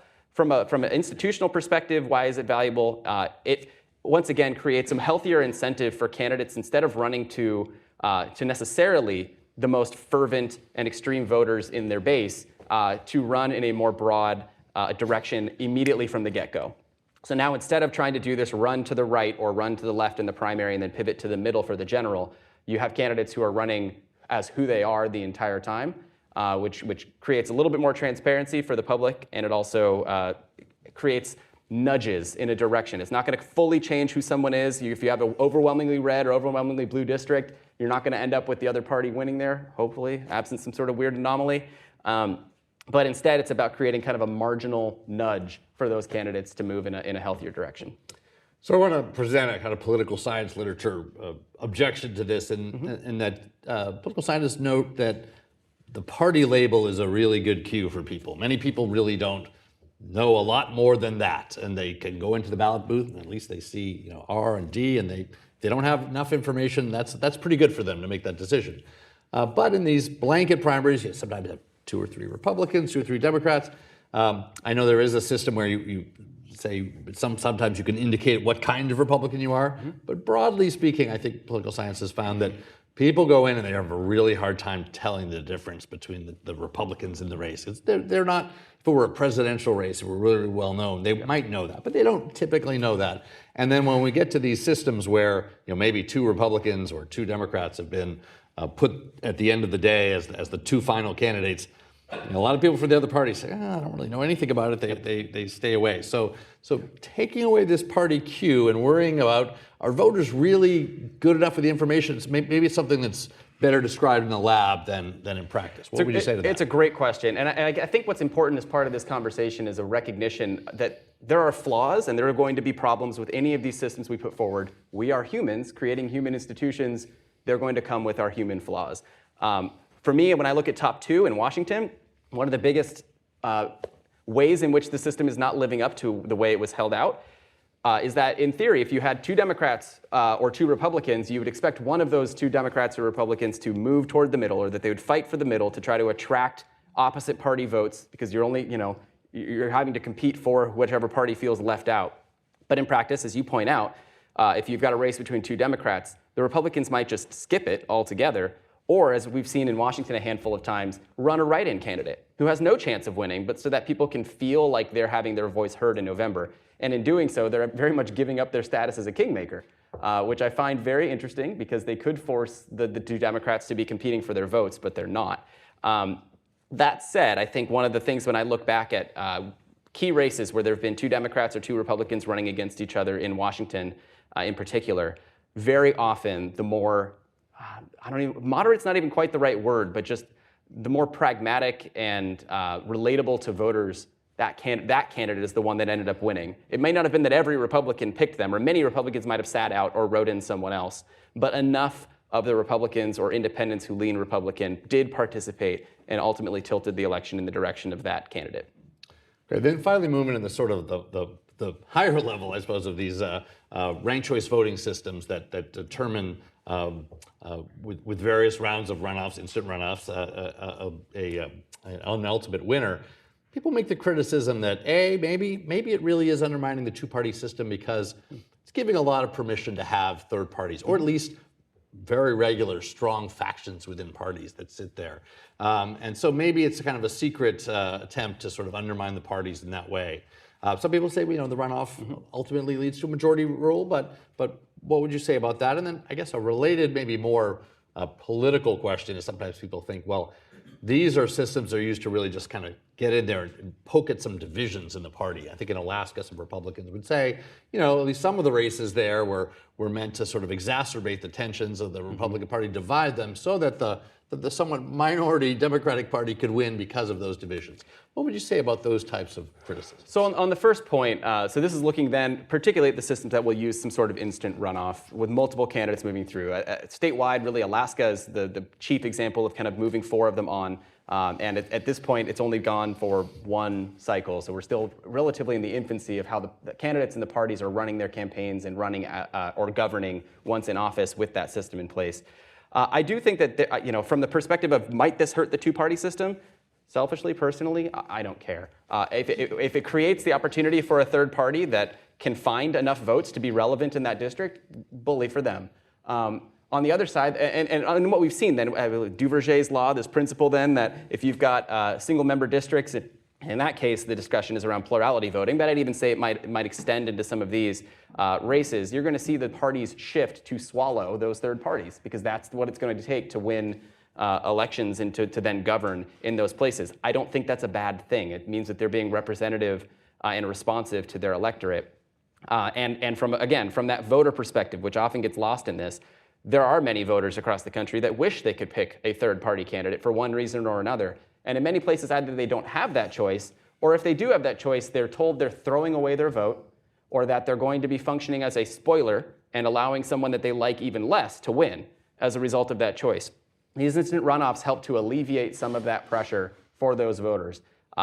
There are great, fights among the political scientists and the theoretical nerds like me about, is it a perfect solution? I'm going to go ahead and say it's not a perfect solution, but it does help to alleviate some of the tension around spoilers. The other question, I guess, is the way that you can kind of, I think you pointed to Alaska, that you might have a party that's being segmented or fractured because of some of these systems. And maybe the most famous case, I made the mention of Mary Peltola as the representative in Alaska, a Democrat representing Alaska. This was a state in which Sarah Palin was thought by many on the outside to be an incredibly strong candidate running for Congress who could hoover up all the Republican votes and bring the state home for the Republicans. And as it turned out, her 60% disapproval rating among Alaskans, who don't really forgive her for her time stepping down as governor and her statements that she made as a national public figure, held it against her. Enough of them did not vote for her and instead voted for the other Republican. And not only did they vote for the other Republican, but they ranked Mary Peltola second as their choice on the ballot. That Peltola ended up winning in a runoff. I mean, I think that that's a fair point. that this system did create some level of fracture among Republicans. That said, I'm not confident that if Sarah Palin won the primary election, she would have come out the other side and won in the general election. The people of Alaska made fairly clear they didn't want her to be their congressional representative. And so they chose her opponent, or so many of them also chose the other Republican who ran. I would be, hopefully, again, from a political science perspective, I'd love Alaska to keep their system in place, at least for a while longer. It's on their ballot to decide whether they want to get rid of it, but I want them to keep it in place because I want to see how this system develops over time. Did the Republicans learn their lesson from losing that seat? It was a seat they could have won and didn't as a result of the way that as a result of the candidates themselves, but also as a result of the way they campaigned. Early on in that election, Sarah Palin, many of her advocates and supporters trashed the ranking system as part of their campaign rhetoric and told people, only vote for me. Vote for one person, make that me. That might be great for her and her supporters, but everyone else in Alaska hears that as well and thinks, I don't really like you, so I'm just going to vote for the one person, maybe if that's the other Republican, and then I'm not going to rank you second. The downside of that is that Mary Peltola won in the special election that led into November for the general election. You saw their tone shift between the special and the general. It seems like someone on high gave them a phone call and said, hey, if you're out there campaigning, tell your supporters, don't only vote for me first, vote for the other Republicans second. And they started using rhetoric like rank the red, telling their voters to make sure not to give up on ranking. I want to see that continue into the long run as campaigns get more mature with the system and develop. I think the result of that will be a system that encourages candidates to run to the middle of their district. I'm not saying I want everyone out there to be some sort of squishy moderate. I want them to be representative of the people that are within their electorate. And over time, the Alaska model helps to nudge folks in that direction. Great. So we're going to go to your questions. So there will be mics going around. Again, if you could identify yourself and really ask a question. And while that's happening, I will note and I will defend my fellow Frenchman Duverger, which I do think when you have a runoff of any sort, I think Duverger thinks it actually does tend more to sort of proportional representation rather than that. But looking for a question, and sorry, I'm having a hard time seeing out here. We're going to go back here in the right. My name is Joe Freeman. Are you familiar with Proposition 83 on the DC ballot in November? I was at a meeting of the DuPont Circle Citizens Association last week, in which we debated. Now, you know what's in Prop 83, so I don't have to repeat that. For the audience purpose, this is the ranked choice voting proposition here. Well, it's two propositions in one, and I think it's pretty dumb to put them both in the same proposition, but they're both there. One of which is to allow independents to vote in the Democratic primary. Doesn't say anything about Republicans, just independents. And the second is ranked choice voting. Okay. In together, and as I said, putting them in the same proposition was dumb, but that's another matter. Anyway, we debated it last week and voted overwhelmingly to support Prop 83. The people who go to the DCCA meetings are mostly liberals. It's a liberal area. You're not. What is it about ranked choice voting and independent voting, or Prop 83 to be exact, that is appealing to multiple sides of the political spectrum? So I'll say, for me, ranked choice voting is a very interesting tool, and it's about the context in which it's being applied. I'm a big fan of the use of that instant runoff ranked choice voting as it looks in the Alaska model, because you've got a diversity of options for folks. I am also interested in the use of ranked choice voting in the context of a primary election, where it can help find the most broadly appealing candidate to come out of the party, rather than, if you've got 4 candidates running, then in theory all it takes is 26% for one of those candidates to win. And that candidate may not really be a great general election candidate, again, which we've seen across the country with who's been coming out of some primaries. Here in DC, I think it would be a fascinating thing to do. It's a recognition that this is an overwhelmingly Democratic region, and putting ranked choice voting and opening up the primary would help increase the amount of folks who have a voice in that outcome, and who could also express more nuanced opinions on their ballot. I like this candidate, but if they can't win, I like this next candidate next, and that whoever ends up coming out of that instant runoff would have the backing at some level of a majority of voters, or at least a much more closer to a majority than what would otherwise be available in a plurality. I'm not confident yet about how the DC situation will work out. I mean, I would encourage them all to try it. I think it's healthy for the system to give this a go. I don't know that it will hurt the system to give it a go, but I'm not confident about what the results will be at this point. Before I go to another question, what do you make of the argument that is made sometimes that ranked choice voting systems is likely to have a more civil campaign? You need to attract the people on the other side. I look at, I mean, Australia is a very fine country, and they use it, and it works there. So that's one part I can look at. And then I think, well, the Australians aren't. It's not as if their politics is just, all free love and getting along. So, and also just wondering whether especially within a party system rather than a nonpartisan election in this way, whether, again, there aren't various strategies and incentives, some of which would be, to kind of divide your opponents or to attack or to support other people you don't really believe in. So do you rely on this argument? Because that's the one I'm just, there's a little political science research that says it might happen, but I'm still waiting for a little bit more robust research. And I think we've seen some research out of MIT that said the opposite. It almost has no effect on the civility of the race. I look at a lot of these as again, nudges. They're incentives. I don't think it's going to be a kind of silver bullet approach where suddenly you'll have what went from a vicious region to a civil region.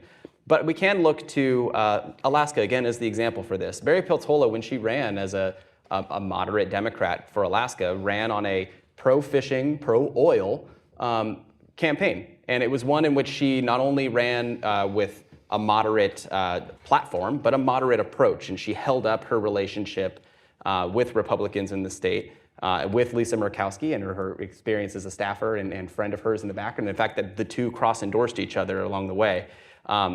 And a number of people who voted for a Republican in the first round selected Mary Peltola as their second choice over the other Republican.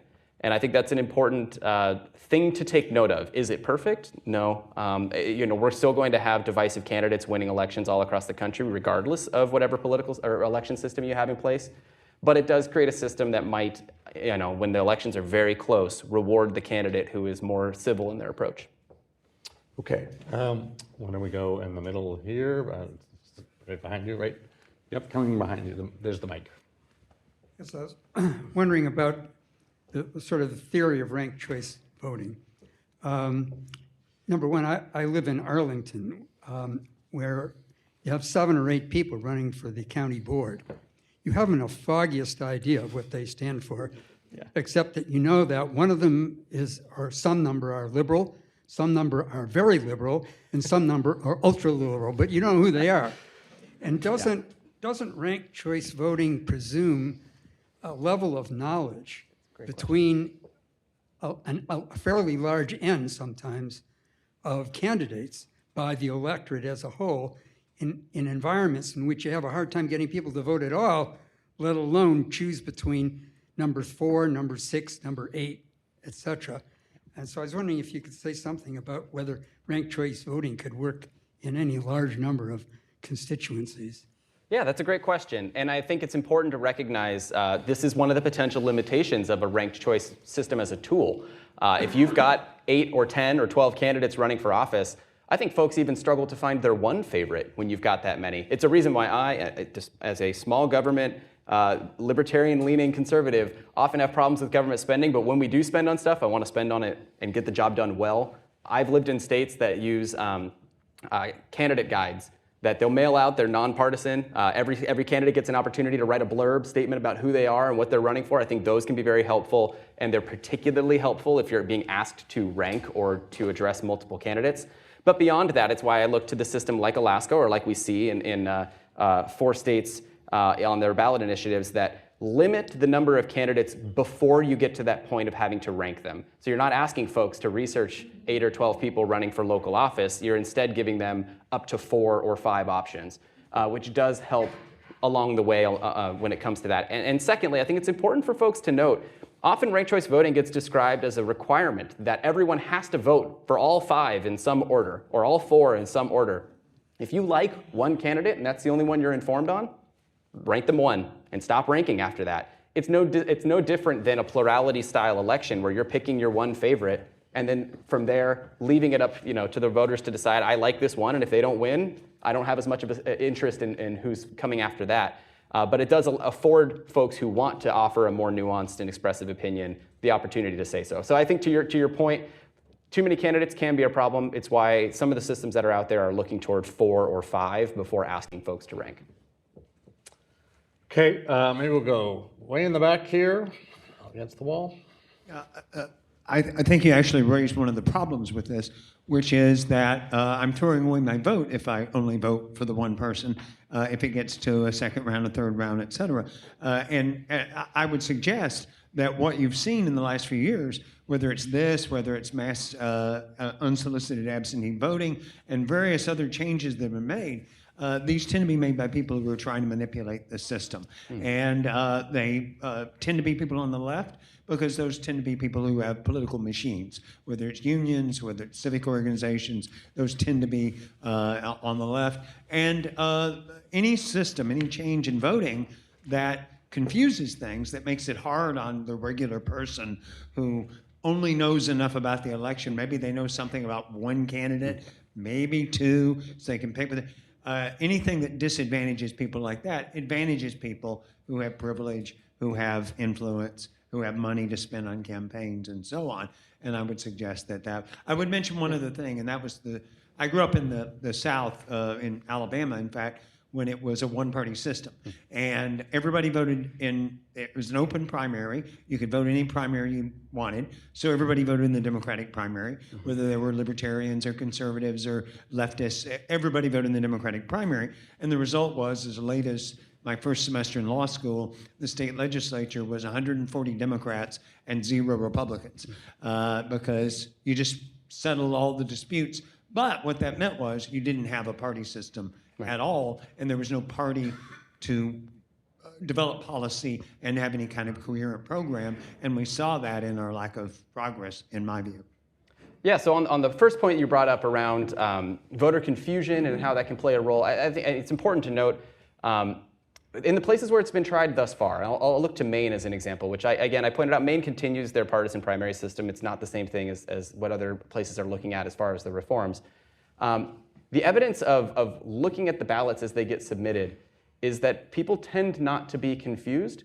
We're not seeing a lot of folks double voting, accidentally voting a candidate first place and another candidate first place and having their ballot spoiled as a result of that. Folks that rank seem to understand how to fill out a ranked ballot and express their opinion, and to the point of a lot of folks will pick their one candidate and move on.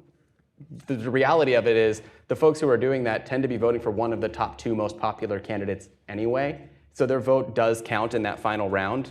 There's a reason why those 2 candidates are the most popular. They are the ones with the most voters, and that's where you're going to find most of the people doing what they call bullet voting.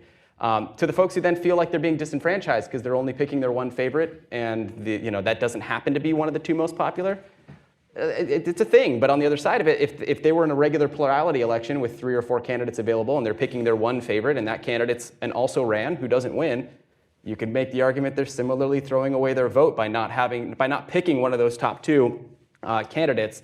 The difference being they had the power, the choice at the time that they were making the vote to rank, and if they choose not to, it's their prerogative. Well, we are reaching the end of our time, and I'm actually going to look for a little lifeline for Kevin Kosar, because I'm not sure if I'm supposed to throw us to a break or if I'm throwing us to the next panel. Break. So we are taking another break. We want to thank Matt Dermer for joining us, and we will reconvene at 3 o'clock for the next panel. Thanks, John.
Good afternoon, everybody. My name is Jeff Rosen. I'm a non-resident fellow here at AEI. I'm just going to take a minute or so to tell you a little bit about our next guest and the topic that we're going to address.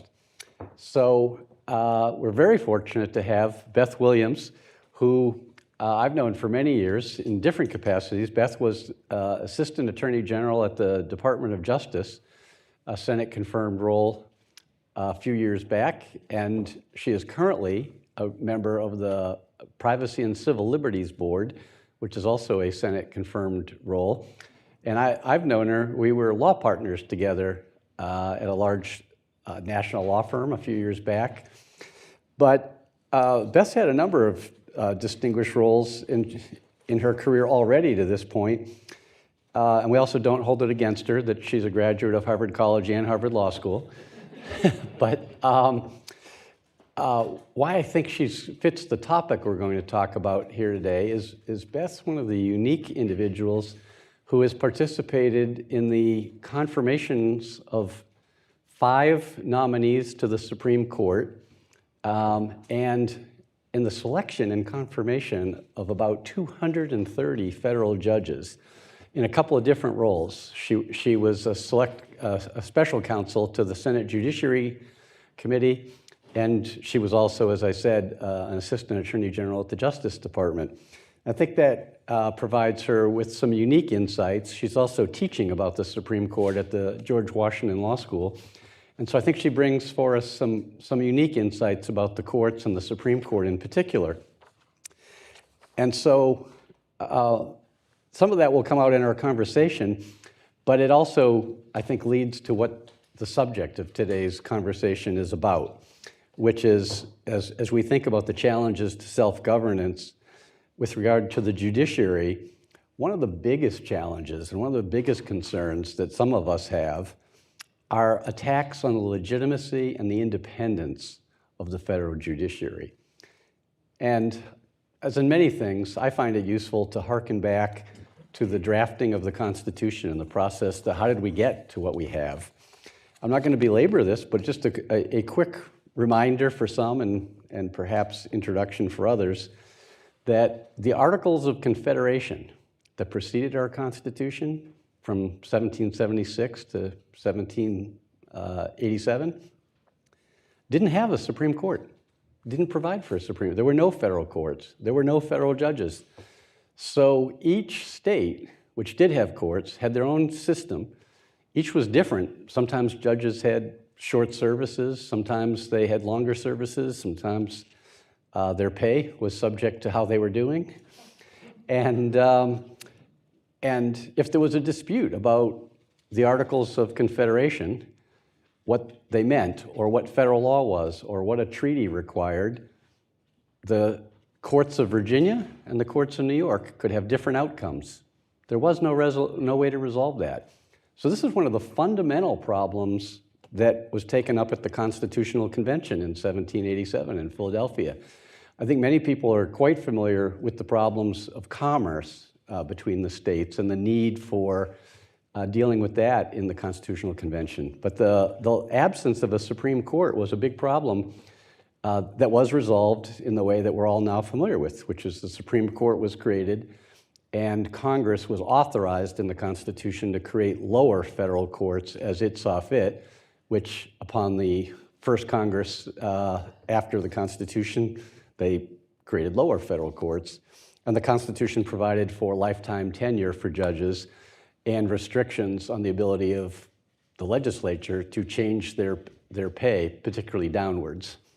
So this institution of a Supreme Court with independence and life tenure of judges was an innovation. If you think to the era in which the framers were doing this, it was not as though there were democracies all over Europe or the rest of the world. It was not as though there were independent judiciaries.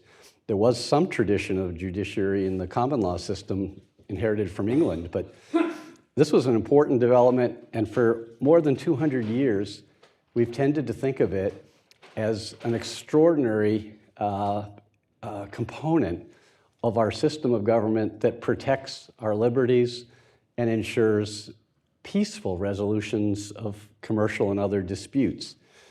And until recently, it was recognized as an indispensable pillar of a free society. We also know something about what happens if judicial independence is overcome. In Venezuela, if you think back 25 years ago, when Mr. Chavez was elected as the head of government, initially had some problems that the Supreme Court of Venezuela was not approving actions that the government took. Came up with a solution, court packing, expand the court down there to 19 members. The outcome changed and a dictatorship was established that continues to this day. So I think the topic that we want to focus on is the importance of an independent judiciary whose legitimacy is accepted by the electorate in a free society like ours. I do want to say one thing before I turn this over to our guests, which is I want to differentiate what I would call ordinary criticism of judicial opinions, judicial decisions. The legal reasoning, is the legal reasoning sound? Is it logical? That, of course, is proper and appropriate, and is quite a different thing from efforts to delegitimize the institution or to demonize the participants, individual judges and the like.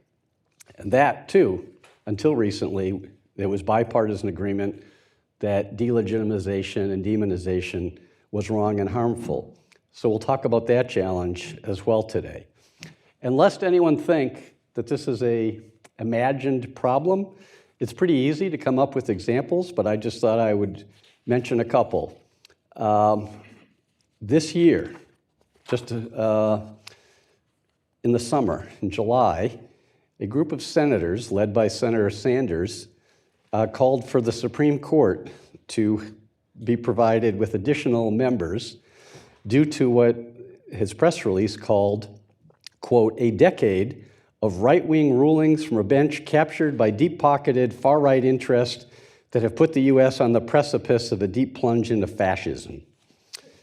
The New York Times regularly runs op-eds, I don't have any issue with that, but critical of the court as an institution.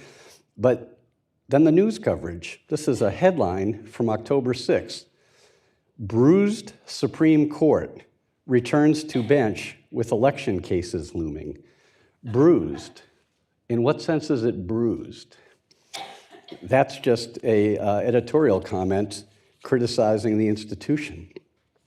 And one that I found perhaps somewhat ironic, the Harvard Alumni magazine had a cover story called The Court's Crisis, Law and Legitimacy with regard to the Supreme Court.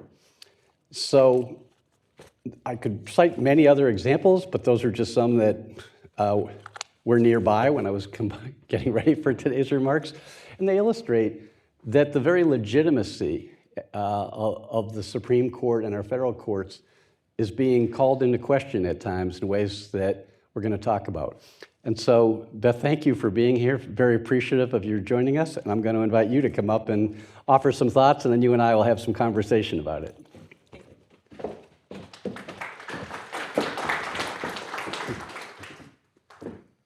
Good afternoon.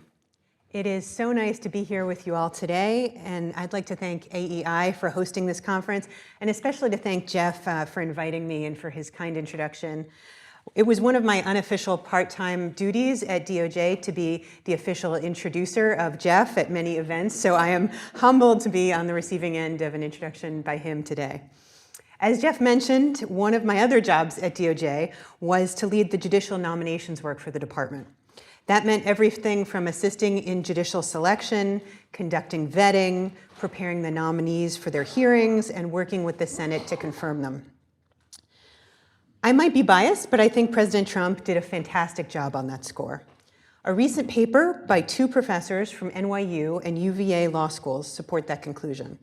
The professors examined data on active federal appeals court judges across 3 different measures: opinion production, influence, which is measured by citations, and independence.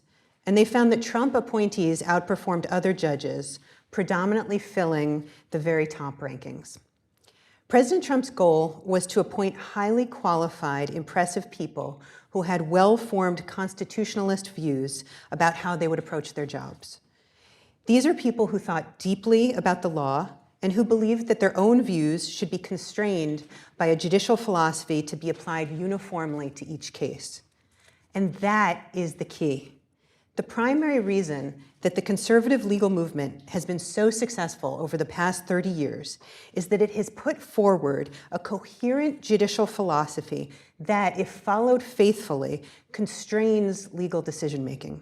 Judges are human, so what stops them from ruling according to their own preferences? The answer is the rule of law.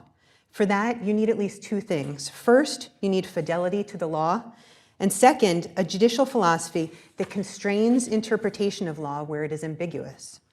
People of good character are drawn to those two fundamental principles because they provide consistency and serve as a bulwark against unfairness and chaos. Wise men and women are also drawn to those principles because they are fundamentally democratic. The branches that are politically accountable to the people make the laws, and bad or unpopular laws can be changed. This does not necessarily mean the uniform adoption of judicial minimalism. Wrong decisions sometimes require correction directly, not incrementally. But the great failing of the legal academic left is the inability to provide a competing judicial philosophy that would consistently constrain its own members. President Biden's judicial nominees, for example, have emphasized in testimony that they, quote, do not have a judicial philosophy per se, other than to apply the same method of thorough analysis to every case, regardless of the parties. But that is pretty vague. What is that method of thorough analysis? And if you can't describe it, how can outside observers weigh whether it is applied consistently? In the absence of advancing a competing philosophy, the solution is to exert power, to champion legal realism. They're all just political actors anyway, so it's fine if we are too. And to delegitimize both judges and the institutions. Delegitimization takes several forms. In many cases, it's refusing to engage in debate at all. We see this on college campuses when students decline to protest respectfully and instead shout down speakers with whom they disagree, refusing to allow them to speak. Even former Secretary of State Condoleezza Rice was pressured into canceling her commencement speech at Rutgers University, which is my parents' alma mater, a few years ago. The idea is to narrow the Overton window so much that it only contains people with whom you agree. We've seen professors refuse to engage in debates or Federalist Society events because then it would platform the other side. And of course, we've seen personal attacks on judges and justices with whom there is disagreement. This intolerance is profoundly illiberal, and it carries serious consequences. First, it teaches students that people with different ideas are also evil people and are to be excluded from polite society. I saw this recently on DC Urban Moms and Dads, which is a web forum for parents in the DC area that has information about schools and other topics. And if you've never heard of it, I encourage you never to go to it because it is filled with anonymous posters that reflect the worst of humanity and make you feel incredibly depressed reading it. A poster recently wrote, for example, "We are a moderate Republican family new to the area. In what schools would our kids be comfortable?" And many of the responses were along the lines of, "Get out of here, no one wants you." In legal circles, and certainly at many law schools, this takes the form of judicial conservatives being canceled, or at least severely marginalized.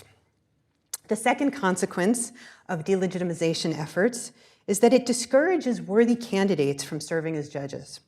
Confirmation hearings are rarely good faith exchanges of ideas. They can be a brutal gauntlet where the talking points of outside groups are aired to misrepresent you and your career. Many people would not want to put themselves or their families through that. And for those who do, they risk being the subject of unfair personal attacks or weaponized ethics charges, which I know we're going to discuss later. In addition to deterring good applicants, this trend also runs the risk of attracting poor candidates. The founders were keenly aware that the structure of government should curb the worst instincts of human nature. And the best way to do this was to diffuse power. But if you accept the idea that the role of a judge is to exercise will towards some unwritten purpose, then the role acts as a magnet to those who seek power without deigning to run for office. This is the opposite of the type of judge that Alexander Hamilton envisioned, the type of person who would command the esteem and applause of all the virtuous and disinterested. The third and most important consequence of delegitimization is that it undermines the rule of law. Let me pause to say that criticism of the substance of the court's decision is healthy. And criticism about ethics rules and transparency is fair. And voting for a president based on the appointments he or she might make is part of our system of government. For as long as there has been a constitution, appointments have had political implications. Americans have legitimately taken judicial nominations into account when deciding for whom to cast their vote. But the inflamed rhetoric and the ends justify the means mentality of tearing down an institution that is not, at the moment, serving your desired policy goals can have long-term implications. Canon Chan McGam, a noted Supreme Court advocate who recently gave a speech at Duke University about this topic, talked about the potential danger to justices themselves and their families. We have all heard about the assassination attempt on Justice Kavanaugh, and recently Justice Barrett spoke about her son finding the bulletproof vest she was given. Cannon also spoke about the very real fear that judicial opinions simply would not be enforced. If this occurs, we could have a legitimate breakdown of the rule of law. As Federalist Number 78 states, the judiciary may truly be said to have neither force nor will, but merely judgment, and must ultimately depend upon the aid of the executive arm, even for the efficacy of its judgments.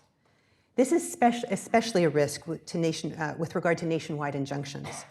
As parties seek nationwide injunctive relief in favored district courts, and as district courts indulge those requests by extending relief more broadly than is necessary to resolve the issue of the parties before them, the risk increases that an executive would simply not abide by the ruling.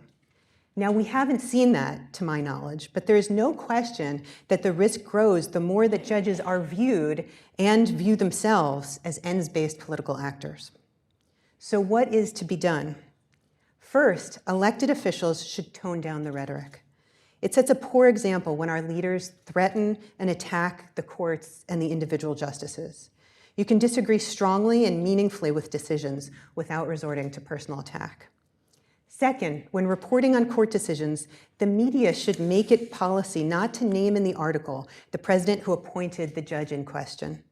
The media voluntarily follows other policies that involve civic judgment, like not naming victims of certain crimes.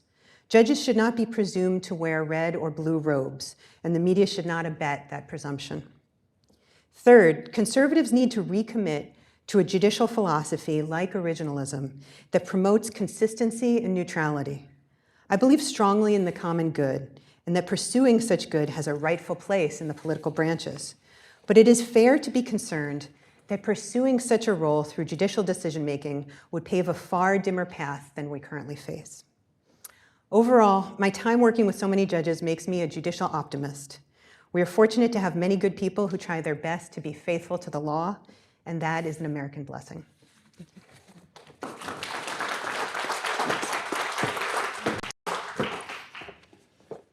All right. Well, thank you for those thoughtful introductory remarks, and let's build on that.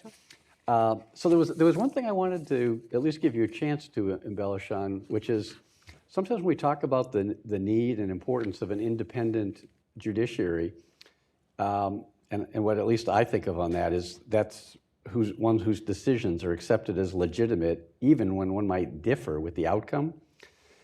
Do you have any thoughts on that, or is that something that should be so self-evident it almost doesn't need discussion? Well, I think it should be self-evident, and I think we should talk about it. So both is the answer. You know, an independent judiciary is one of the beauties of our system. The founders, you know, as I said, thought that the government structure needed to be such that power was diffused, because you don't want to have any accretion of power in one branch. You don't want the same branch to be both making the law and executing the law and deciding what the law is and whether or not it's constitutional. So having an independent judiciary, not only that is truly independent, but also whose opinions are respected and enforced is the foundation of our system. So you, in your comments, you talked about some of the manifestations of attacks on the legitimacy of the Supreme Court and our judiciary. One of the ones that I see a lot in the media that isn't ostensibly an attack, but is like an approval rating. They'll say, well, a new poll shows that the Supreme Court is held in lower approval than last year, or than the court 10 years ago, or what, some time horizon. And what do you think about those as a attack implicitly on the legitimacy of the court? Yeah, I think there are too many polls in general about everything. There's polls about where the president should go on vacation or things like that. I think it's especially strange when you're doing opinion polling about the Supreme Court, because obviously these are people who are appointed for life. They're not running for office, and so perhaps it's interesting as a measure of the health of respect for the court. But if it's intended to be maybe to push the court one way or another, like don't do that because maybe you'll have bad opinion ratings. I think it doesn't really fit. And it seems strange for a life tenured position. And of course, sometimes implementing the law that Congress wrote by requiring that the parties in the case have to live with whatever the law was. Is not always popular, but we want judges to adhere to the law whether it's popular or not. Absolutely, that's the oath that they take. Yeah. So you made a reference that I want to pick up on about, in essence, treating the judges as politicians. Why is it a mistake to treat judges the way the public and the media and politicians treat elected officials? So for those of us who've gone to law school, you're kind of steeped in this for 3 years, and you understand some of the competing schools of thought about the proper roles of judges. But I think a lot of people, and especially the media, has adopted this view that, well, we're all legal realists. Let's just call it what it is. You're just voting based on what your own policy preferences are. I think that's really unfortunate if that is what people think is happening. I also think it's, they call it legal realism. I actually think it's legal pessimism, because that's not what it should be happening. And so even if, in some unfortunate instances that is what happens, we should always be, and judges should be, trying to do better, trying to always look at what the law is and decide what the law says. What does the text say? The reason that the text is supreme is because that is what the elected representatives voted on, and that's what the president signed, and that's why judges have to be bound by it. So when you talk about judges as politicians, or like I said in my remarks, like the idea that the panel had 2 Trump appointees and 1 Obama appointee, I think that gives people a misimpression of what judges are supposed to be doing. You've had as much experience as anyone, probably more than just about anyone, with the actual people that have become judges, and some after they've become judges. I forgot to mention, you also clerked for a federal judge in Second Circuit in New York as well. So you've seen the judiciary from the inside too. I'd be interested in your thoughts that you could share with folks about the quality of the judiciary, and relatedly, how is the public to assess and understand that we're fortunate there are so many well-qualified people willing to serve and are serving? Well, so that was the idea with televising confirmation hearings, almost to kind of in some ways introduce justices and judges to the public. I teach a class, as Jeff mentioned, at George Washington Law School, and one of the things that I ask my students to do is to read some of the justices' introductions, which is about how they see themselves telling their own story, and also they're often saying how they're going to approach their job. And it's a great civic lesson if you take them seriously, because you have people from across, nominees of both Democratic presidents and Republican presidents, speaking in one voice, saying, my job is to apply the law. And I wish more people would watch those parts of the hearings. I think often you just get the viral clip with the angry question and the response. But those parts of the hearings are what should make you proud to live in a country that we do that has an independent judiciary. So with regard to some of the attacks on the legitimacy of the Supreme Court and the other federal courts, I think you alluded to this somewhat in your remarks, but I'd like to ask you to expand on what are the things that concern you about what are the consequences of some of that? Obviously, delegitimization by itself is not good for our institutions, but are there other consequences and concerns that you have? Well, I am really concerned about the justices' safety and the judges' safety. I think it's, look, we just saw 2 assassination attempts on former President Trump, and you've seen real threats. I think someone was actually just arrested in September, just indicted by DOJ for threatening 6 of the justices on the Supreme Court. So I think there is a real fear actually for the humans who are serving at the Supreme Court, but also, like I said, about whether or not judicial decisions will be enforced. You have Andrew Jackson's famous saying, Chief Justice Marshall has made his decision, now let him enforce it. It seems like a really long time ago, but that's frightening. It's frightening that a president would say that, and that's something you never want to see again. And when you lose respect for the institution of the court, I think that risk becomes greater. There used to be a tradition among presidents for a long time that even when they disagreed with the Supreme Court, all they would say publicly is the court ruled and we will honor the decision. And in recent decade, maybe, I think President Bush 43 was the last to adhere to that tradition. Do you think that's something that should be brought back? I think it's wise for the president to say very clearly that he will enforce the rulings of the Supreme Court and make that no question. I think one of the things that you saw, this goes back to Brown v. Board. You saw after that ruling, there were people who did not want to follow the court's decision there. And the executive went, enforced that ruling. And that was a very, an important decision point in American history, that the executive was going to enforce what was a very unpopular ruling in large parts of the country. So I hope that we're past that and that there will be no question about that going forward.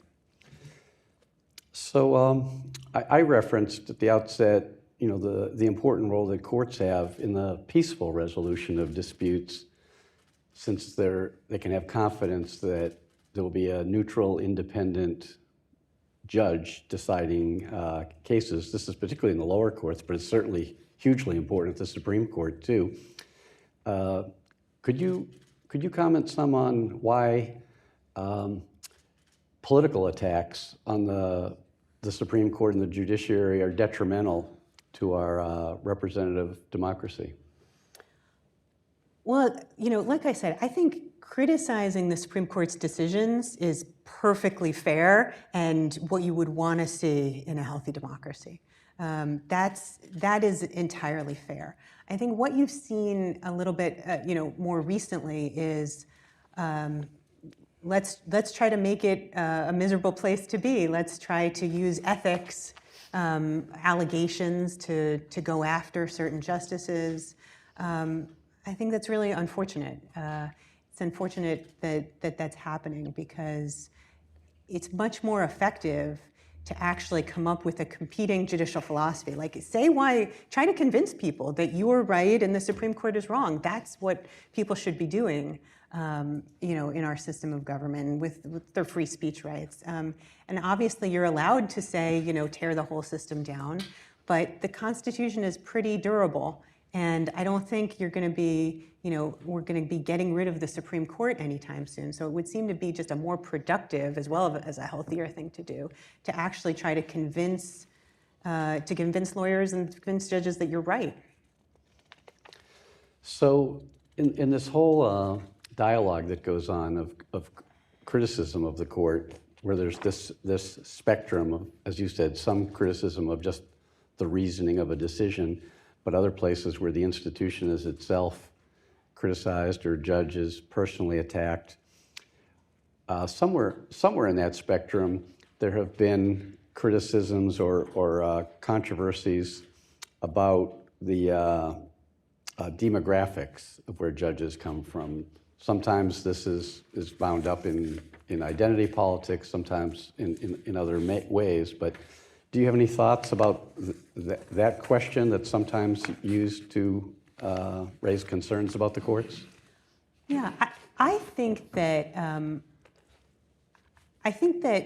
it's the job of the people who are helping the president choose judges to go out far and wide and try very hard to find the best people. One of the things when you're on the incoming, you see there's a lot of people who think they would be great judges, and they often send, laminated resumes and, booklets and about all of the reasons. And sometimes the most aggressive promoters would not necessarily be the best judges. And so I actually think it's incumbent on the people who are helping the president make those decisions to go out and look for people who are not promoting themselves, perhaps, or who don't know people in the White House counsel's office or the Department of Justice. There are a lot of good people who would be terrific judges. So I think that getting a more diverse population of applicants is a good thing to do. But I think, look, the judiciary right now is very demographically diverse. It's actually, probably the proper comparison is to compare the judiciary to the bar as opposed to the whole population. And I think, I haven't checked the latest statistics, but I think the judiciary right now is actually more diverse, federal judiciary more diverse than the actual lawyers, population of lawyers. So just thinking about another issue in this realm of attacks that occur on the courts, I referenced at the top the proposal of Senator Sanders, Senator Markey, Warren, and Senator Smith of Minnesota to expand the size of the court. Of course, many of us remember from history classes the court packing from the 1930s. And any observations or lessons you have from remembering those times? Yeah, in my history class, we learned that was a bad thing, right? I think court packing was one of FDR's, biggest mistakes. And it's interesting, if you go back and look at what happened, so when FDR tried to do that, tried to pack the court, it was actually a Democratic-controlled Senate. So you had common party, both Democrat-controlled presidency and Senate. And you had the Senate Judiciary say, pretty unequivocally, I actually have it here, it said, "It is a measure which should be so emphatically rejected that its parallel will never again be presented to the free representatives of the free people of America." So that's what the Judiciary Committee, Democrat-controlled Judiciary Committee said, in 1937 when this was brought up. Obviously, if Congress wanted to add more seats to the court, they could do that.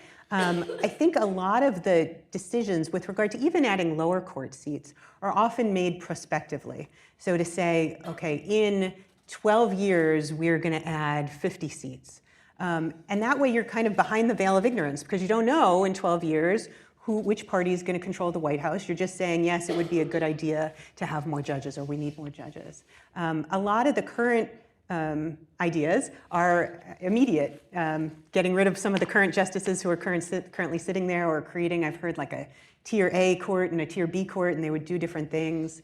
I think any ideas of actual court reform, and there are some ideas that we should maybe be discussing and thinking about for how to do things better. But I think it's usually good for governance and for our system if we're doing it prospectively based on what we think is needed for the judiciary and for the effective administration of justice, and not in order to add more seats for a single president. And if I remember correctly, you were talking about that 1937 Senate. Mm-hmm. Didn't a couple of the Supreme Court justices themselves weigh in at that time?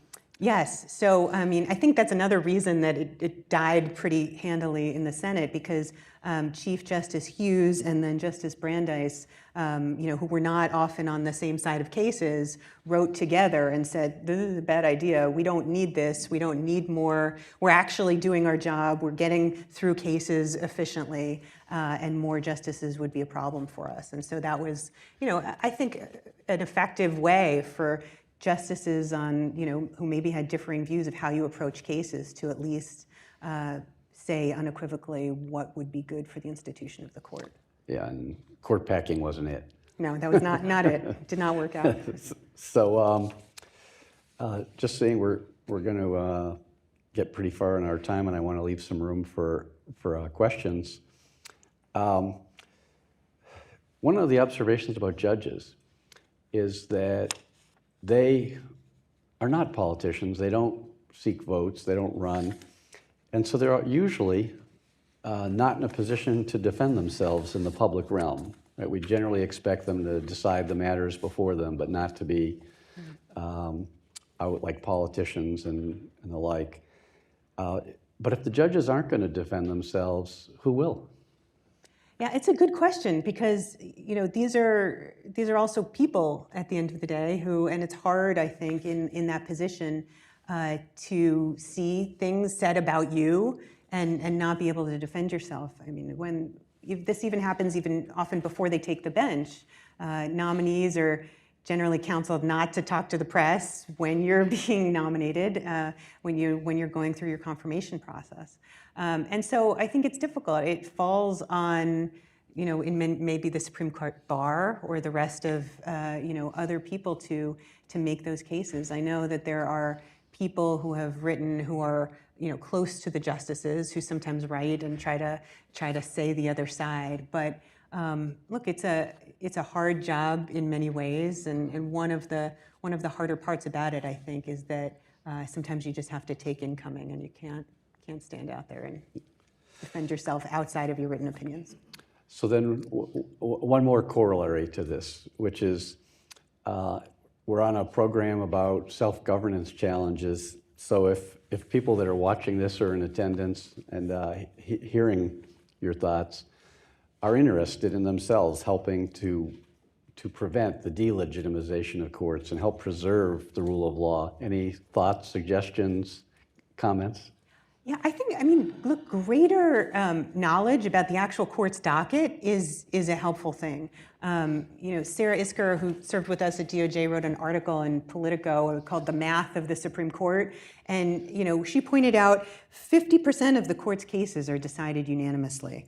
Only 5 of 57 cases, or 8%, were decided 6-3, with the 6 Republican appointees all on one side and 3 Democratic appointees all on the other. If you are just a consumer of mass media, you probably think that every case, or at least 90% of cases, are decided 6-3, and there's a conservative majority that is squashing a liberal minority in every case. But that's not what's happening if you're actually looking at the numbers of these cases. So I think more transparency as to what most of the docket of the court actually looks like and how things are being decided would be a good thing. And then, like I said, I think it would be good, again, for the media not to call out, especially when they're reporting on lower court cases. This panel had this number of appointees and this number of appointees of a different president.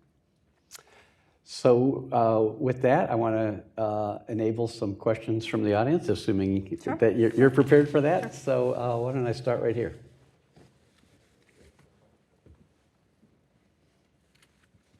Mark Lerner, what do you think of the charges that Anita Hill brought against Clarence Thomas and those against Kavanaugh? Are those types of charges fair?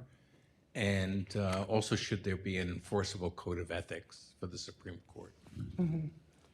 So the Supreme Court has just revised their code of ethics. So they do have, a code of ethics, and there are statutes that apply to certain, to what they have to disclose and what they don't have to disclose.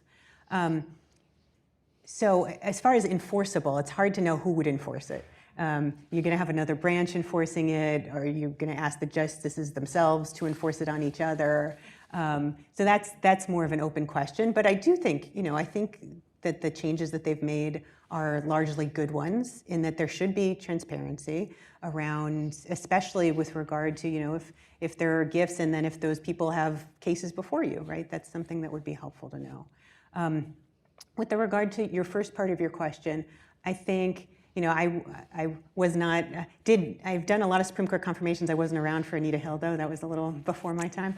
And so I don't know if I can speak, specifically about that. I will say, obviously, any president wants to pick justices who are also good employers and are good citizens. And but there's also a risk that people might come forward, who are not telling the truth, and so you don't know. There could be real claims and not real claims, and I think it's an open question how the Senate sifts between those two claims, those two types of complaints. We start over here, and then I'll come back this way. Andre Belleville, thanks so much for your talk.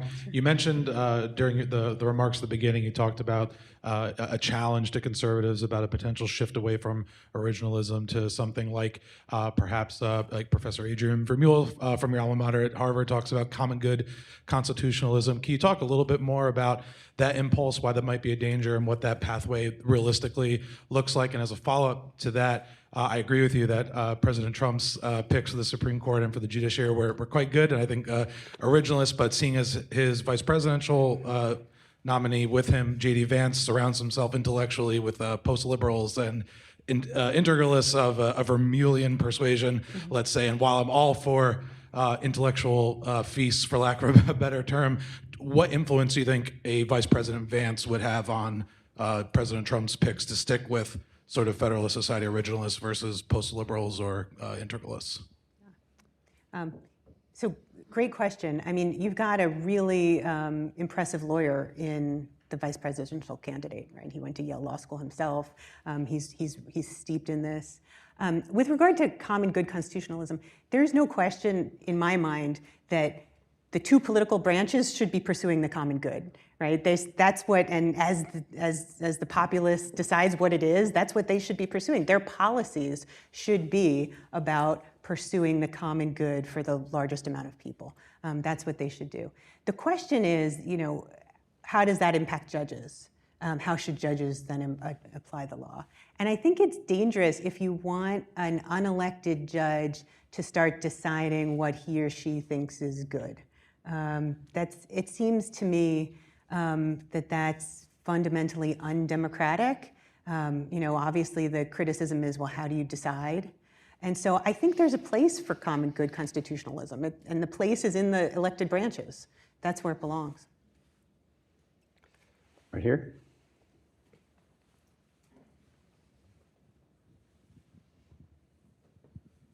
One of the things that gave rise to the legal realist movement of the 1920s was a greater awareness of the variability in lower court opinions. One of the things that was a death knell for 1920s legal realism was the awareness of the dangers of the Italian fascist and Nazi Germany autocracies. However, since the 1960s, there doesn't seem to have been any great geopolitical jolt of the dangers of ipse dixit. Is there any way for people to be reminded of the dangers of judicial fiat gone too far? That's a good question. I don't know if we want, hopefully we won't have that situation emerge. But yeah, legal realism, people talk a lot about Oliver Wendell Holmes. He's the one who wrote Buck v. Bell, forced sterilization, 3 generations of imbeciles are enough. That's not a great, it's not somebody I'd want to, quote on my Facebook page. I don't understand why it's lionized, because I think legal realism is like I said before, ultimately legal pessimism. It's basically saying, well, we're not going to try to be better. We're not going to try to enforce the law neutrally. We all have, predilections, and we're going to rule according to our preferences. So I don't know if there will be a jolt. I hope not, but I guess we'll see. I think over here. JP Oken, you seem an interesting person to ask this.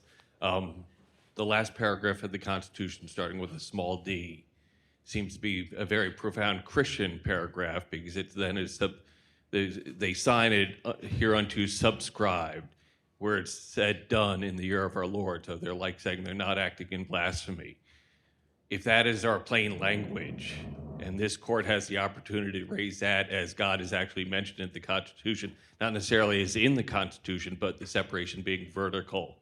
Have you run into that with your nominees, or in thinking about where this court wants to go on plain language, that it is a subscribed done in the year of our Lord, Constitution of People's Order?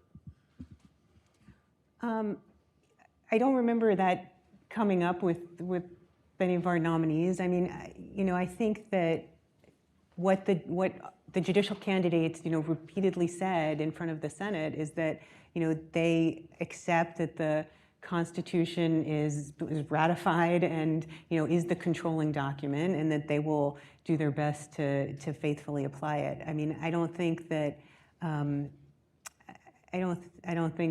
they're paying specific attention to the last part. Subscribed instead of signed. Yeah. So it's People's Order, where it actually does mention the Lord in there. So Yeah. I mean, language in the Constitution. yes. Look, the founders were religious men, and the people who drafted were religious men, and they valued freedom of religion. I mean, there's a reason it's the First Amendment, right? It's in there first. Speech and assembly and press and religion. And that's one of our core and foundational freedoms. I think there's no question that was essential to them when they were drafting it. One more over here. My name is Joe Freeman. You didn't mention the Federalist Society, which has spent 30 or 40 years identifying members of the bar with an appropriate conservative philosophy and promoting them into judgeships. Could you say something about its role in bringing us the conservative Supreme Court majority? For example, how many members of this current of the conservatives in the Supreme Court got their start or got a start in the Federalist Society? Yeah, I don't know the factual answer to that question of how many of the current justices got their start in the Federalist Society. I mean, I can talk about my own experience, which was that at Harvard Law School, where Jeff and I both went, it was an important way to actually hear differing viewpoints. There was only one legal conservative on the faculty, at least outspoken at the time, Charles Freed, and so he was, a lonely guy and got a lot of invitations. And so the Federalist Society actually allowed the students to bring in people of differing judicial philosophies, originalists, to actually debate. I mean, I remember hosting a debate called about whether the Pledge of Allegiance should have "under God" in it, and we had Doug Kamek of Catholic Law School with Alan Dershowitz, and they were debating that, and it got a tremendous number of people. I mean, it came to that because students who are intellectually curious want to hear different ideas debated, and so that foundation, that idea, I think has been, not only a good in of itself, but also incredibly effective for, as you said, cultivating people who have, open minds and who want to follow originalism or want to even just explore other ways of thinking other than the ways that their, limited category of professors are teaching them. So I think, the Federalist Society has done a lot of good for the law. And with regard to the Supreme Court, I know a lot of the justices have certainly participated in Federalist Society events, whether or not they're members. All right, so with that, we've run out of time, but Beth, I want to thank you for your wonderful insights and for joining us here today and helping get people familiar with the issues. So thanks so much. Absolutely, thank you so much.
To the final segment of today's program on challenges to Republican self-governance, with a focus in this segment on the executive branch.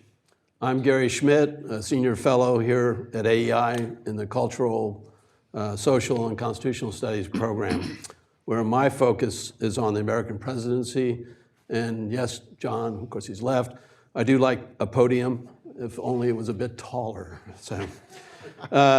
Starting off our discussion is our friend Andy Bush. Andy is the Associate Director of the Institute of American Civics at the Baker School of Public Policy and Public Affairs at the University of Tennessee.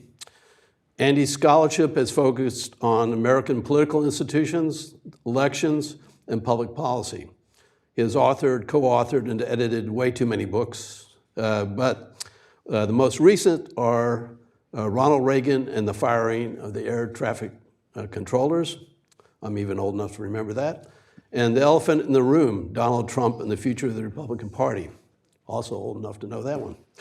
He has also co-edited with Joseph Bassett and yours truly, the best-selling volume, The Imperial Presidency and the Constitution. Just kidding about the best-selling.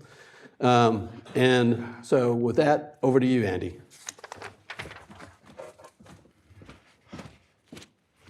Thank you, Gary, and thank you all for being here. Thank you for the organizers who put this together. It's a great topic, great set of topics, and very timely. So the question is, what are the challenges to Republican self-governance in respect to the presidency? And in some respects, it's the same as always, which is you need a president who's strong enough to do the job that needs to be done for the country and not too strong. That's the perennial challenge. But it seems to me that there are some particular challenges worth talking about. And my starting point here is to think a little bit about what the different roles of the president are and how they relate to each other. There was a piece written in the early 1960s by Clinton Rossiter, a book called The American Presidency, and the whole introductory chapter is about the different roles of the president, and he identified 5 constitutional roles, and then at least another 5 sort of extra constitutional roles, things that are not written into the Constitution, but that occur as a result of presidential action, and then custom being built up around that. And it seems to me that one of the challenges today is that the extra constitutional role of a kind of partisan leadership has overtaken and superseded, in many respects, the key role of head of state. This is actually an argument that Stephen Knott has made in his recent book, but I think he's right. I think that this is a problem, and it's both cause and effect of the extreme polarization that we're seeing now. So I would say the solutions to these problems are not easy to come by, but I think that the Republic could benefit considerably from having a president, or better yet, a series of presidents who reprioritize their role as head of state, even if they have to do it at some expense to their unofficial extra-constitutional role as kind of a partisan leader. There's another way in which this whole extra-constitutional role of partisan leadership, I think, has complicated a constitutional role of the presidency in the legislative process, the lawmaking process. So when presidents come into office and they have a majority in Congress, large or small, sometimes very small, they use those couple of years to basically ram through as much as they can. Their role as party leader, kind of unofficial spokesman of the party strategist, whatever you want to call it, facilitates them getting more of what they want legislatively. But there are a couple of problems that are attached to that. The first one is that sometimes the things that they push through actually are not always well thought out. They're sometimes, they get pushed through on the basis of raw power rather than deliberation, or at least at the expense of some deliberation. And then there winds up being a backlash, and they lose control of one or both parts of Congress almost immediately, at which point their partisan role becomes a burden and an albatross around their neck. It makes it harder for them to get anything done. And it exacerbates this kind of political instability in which we're constantly going back and forth in terms of majorities in Congress. There's another extra constitutional role that I think has played some part in the dysfunction of the presidency and does pose a challenge to Republican self-government. The partisan leadership role is very old, right? It's not in the Constitution, but you can trace it back to Thomas Jefferson in many respects. But the other role is much newer. This is what Rossiter called the voice of the people role. What you would say would be sort of the centrality of rhetoric to the presidency. You could see it, little flashes of it in the 1800s, but it's really not cemented as a major part of the presidency till the early part of the 20th century. Teddy Roosevelt kind of took a shot at it, but Woodrow Wilson was the one who really formalized it and built a whole theory around it. This, in my view, has opened the door gradually, but I think much farther than anyone would have wanted at this point, to a certain sort of demagoguery emanating from the presidency that you would not have expected, for the most part, in years past. And although, certainly some people would point to a particular actor, I would not. I think that this has been true across parties. You can see, I think, examples of it, certainly, under President Trump, but there are certainly examples under President Biden as well, cases where he has used this rhetorical role to divide and to make sort of emotionalistic arguments that are not beneficial to the country as a whole. This brings to mind the warning that the founders issued in the Federalist Papers against the possibility of presidential leadership that would be sort of meteors that dazzle as well as mislead. And I think we are more open to that now than in the past. So the dilemma, the challenge really in all of this is how do we mitigate the dangers of this rhetorical role and this partisan role while operating within the constraints that those things are probably not going to go away. I do not think we're going to return to a nonpartisan or apartisan presidency, or one who can avoid giving a State of the Union address, right? I mean, this is not really in the cards. So how do we operate within the realities to kind of mitigate some of the dangers? Finally, I think there's a big challenge to Republican self-government, and this is something that Joe Postel raised in regard to Congress, but it's very relevant to the presidency as well. And that's the challenge to Republican self-government that emanates from a very large, powerful, and in many respects independent administrative bureaucracy. A huge percentage of legal mandates issued by the federal government now are in the form of regulation, not legislation or laws passed by Congress. So how do you ensure the accountability of that body or that set of bodies in a way that's consistent with the consent of the governed? It's not a simple question. We might be tempted to just say, well, go back to the spoils system, right? That was very accountable to elected leaders. But for one thing, I think there is no public appetite for that. But even if there was, the bureaucracy today, I think, is too big and too powerful to really make that a viable option. It's too big for any president, especially the kind of emaciated state and local parties to fill all those spots every 4 or 8 years. But it's also powerful enough now, it has enough authority over the lives of Americans that you don't necessarily want to simply add that to the powers of the presidency. And so that problem may have some institutional solution, but it's not going to be in the president alone.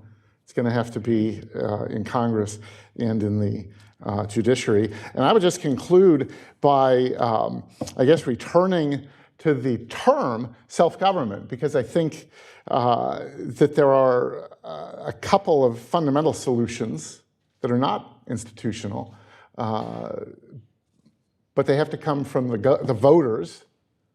Right? Voters have to decide that they want something different. That mechanism of self-government has to operate. And there has to be a recourse by presidents, at least, to the older notion of self-government, which was a synonym for self-control and a certain amount of character that does not always push for every advantage at every possible moment. So I'll just leave it with that and look forward to the conversation with Gary.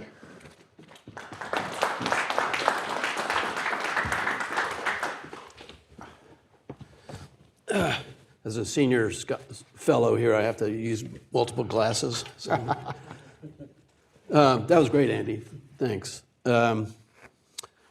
So you began by talking about, sort of the inherent tensions between Republican government and a strong executive. And of course, one's reminded of Federalist 70, where Hamilton says, there's this issue, the question of whether an energetic executive fits with the Republican government, and then he never answers it.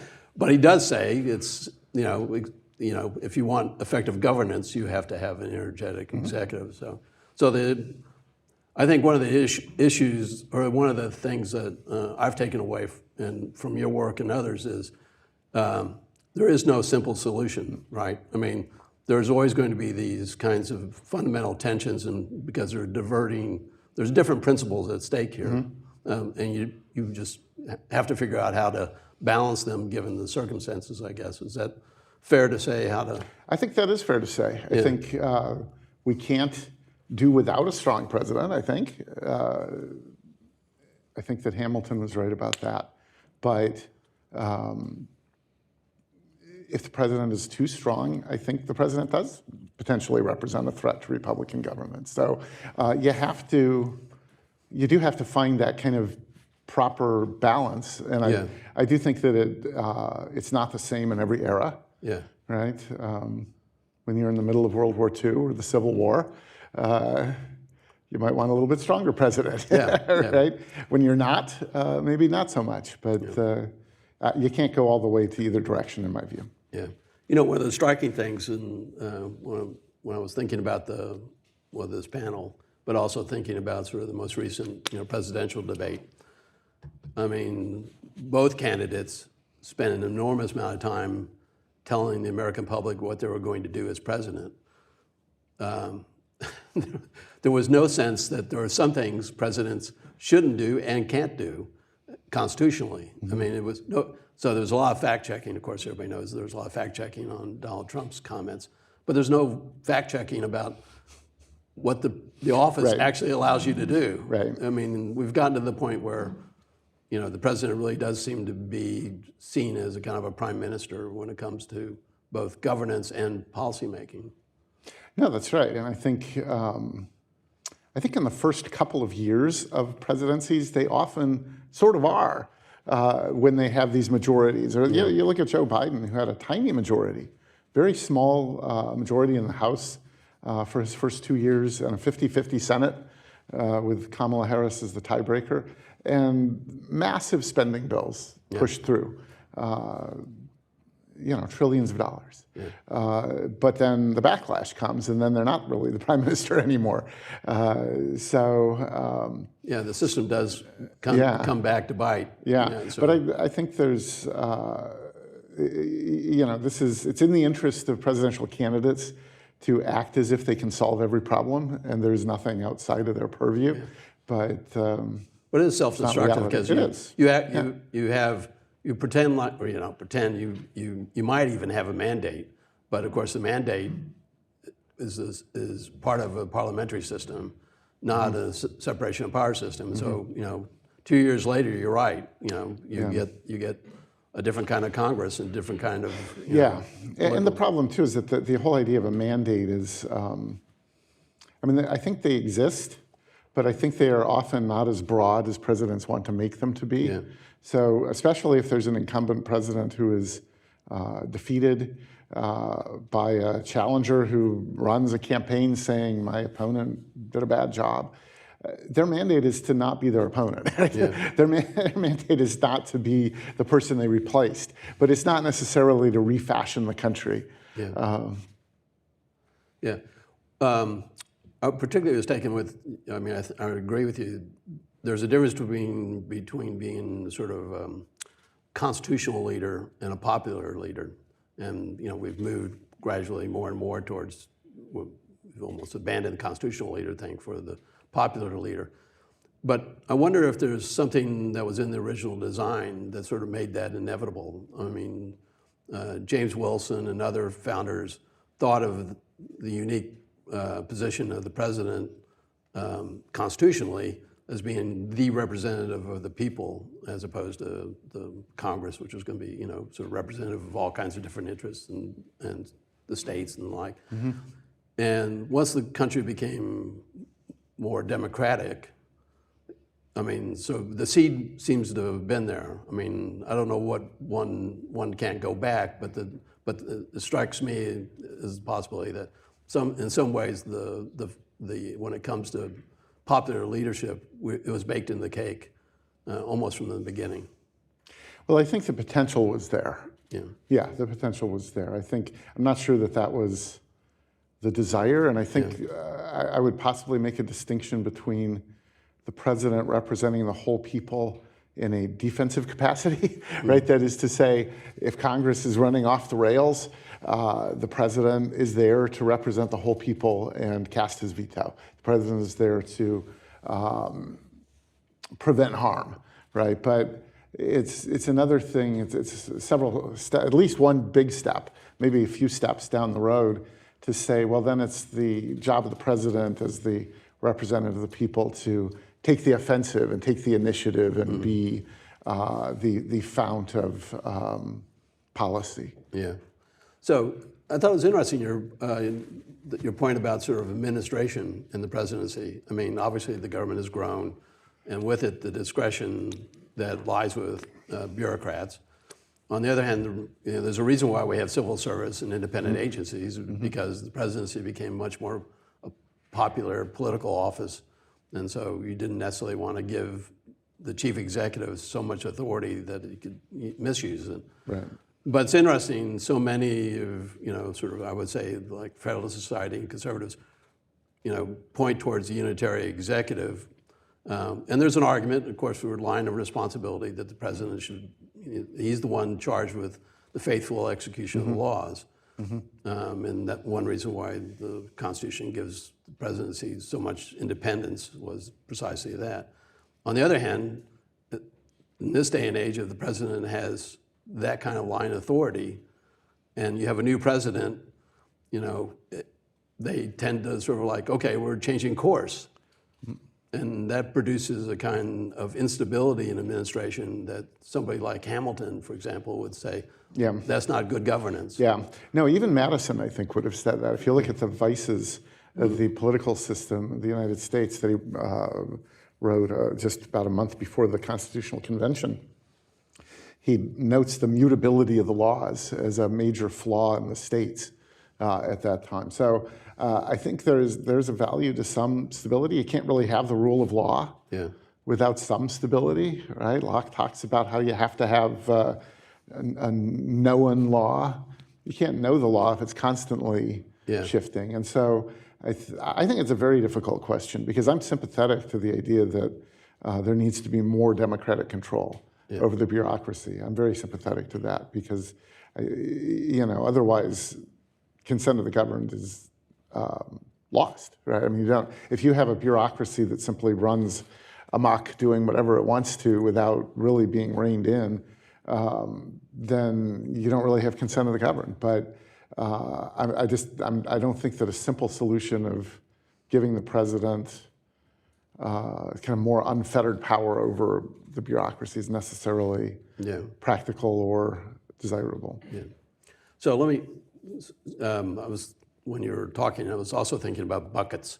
So there's the president as chief executive, there's the president as sort of the national security, the federative power, Whitlock would say the federative power, and then there's the president as popular leader, et cetera, et cetera.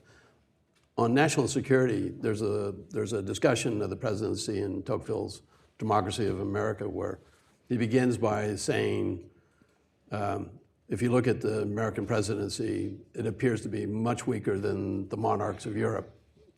And then a little bit later, he goes, but, the truth is, if there are the right circumstances, meaning mostly foreign policy, national security, this kind of presidency will really be incredibly powerful and more powerful than the European monarchs.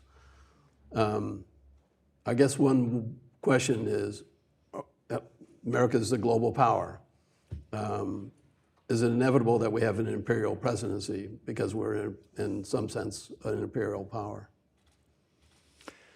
Well, to a degree. I mean, I think when you have military bases all over the world, alliances with multiple countries, a very large military establishment, a large intelligence establishment, all of that whole national security apparatus, and you are the person who is at the top of that, you are not going to be a minor figure, right, in any system, no matter what you're allowed to do or not allowed to do domestically. So I think that's true. I think the question is, how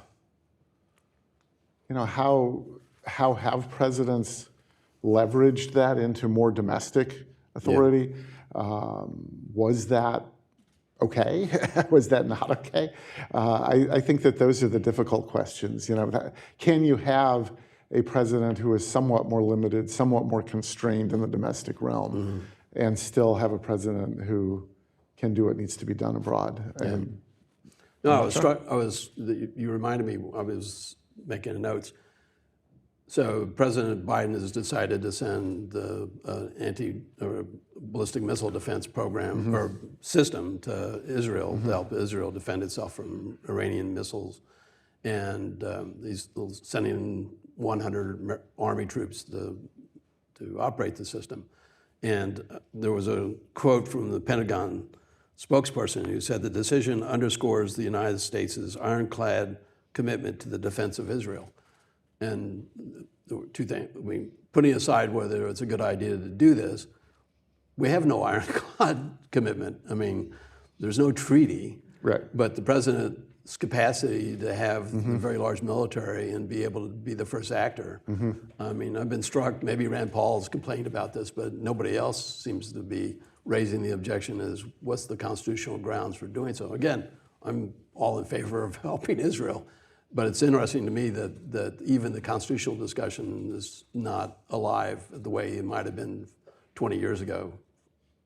Yeah, there has not been any constitutional discussion about that. I suppose some people would say it's covered under the War Powers Act or the War Powers Resolution in some way. The president would probably dispute that and say that we're not engaged in hostilities. No, they'll report it, and then they say we don't, but we still don't. Exactly. We're reporting consistent with the War Powers Resolution, but not pursuant to it. I should also add that despite where I was pointing towards, I've written about this. The actual number of times that the president has actually engaged in major conflict without congressional authorization is really quite small, and actually since the Korean War, it hasn't been the case. I mean, presidents have done a lot of things, and they've sort of pushed the envelope, but when it comes to major wars, there's almost inevitably been a, Congress authorization of some sort. Yeah, I mean, I suppose it would depend how you would have to define what a major war is. But I would agree with that characterization, because even Vietnam had the Gulf of Tonkin resolution. Yeah. Right? I mean, that, which would have authorized the war even if the War Powers Resolution had been in effect then. Yeah. Right. The first Gulf War, the second war with Iraq, the war in Afghanistan, all had congressional approval. So. Yeah. So I want to throw you a softball, because this is an area you know better than most. I mean, one of the original reasons for political parties, not the simple reason, was to move us away from having presidents elected just because of kind of mass popularity and charismatic leaders, Andrew Jackson being the case at the time. So we had this system in which you were trying to, sort of contain presidents with party platforms in such a way as that, you at least had limbed, sort of what they would try to do. And you had an idea what they were supposed to do too, because of the party platforms. Today's system seems to be, it's where the candidates, it's sort of like a capture the flag system. Once you capture the flag, the candidate defines the party. Can we have a kind of Republican executive that without having a different kind of party selection system? Well, I think certainly the selection system has contributed, I think, to some of the problems that I described. Can we build a different kind of party system? I don't know. I mean, I wrote years ago, there are scholars much more accomplished than I who have written about this for a long time, about how we need to move toward a system in which the party has a little bit more control over the candidate rather than the other way around. And ever since I've been studying this for the last 30 years plus, it's been going in the other direction. Right? So now, basically, neither party has much of a platform. I mean, the platforms used to be quite extensive, and not that many people read them, but they did represent a sort of coalitional marker that did constrain people to some extent, and in fact, presidents did try to adhere to them, according to people who've studied it, most of the time. And now you nominate the president, the candidate decides what the platform is, or if there's going to be one. Or even one, yeah. Right? There's going to be one. What it says, he can throw out commitments that have been longstanding by the party. And it has become very personalistic. And I think that does kind of tie in with the whole potential for demagoguery as well, that kind of personalistic leadership. But I'm not at all sure what the solution is. Yeah. Well, on that optimistic note, yes. We'll turn to questions. If you'd raise your hand, and I'm sorry it's hard to see, and just identify yourself and wait for the mic.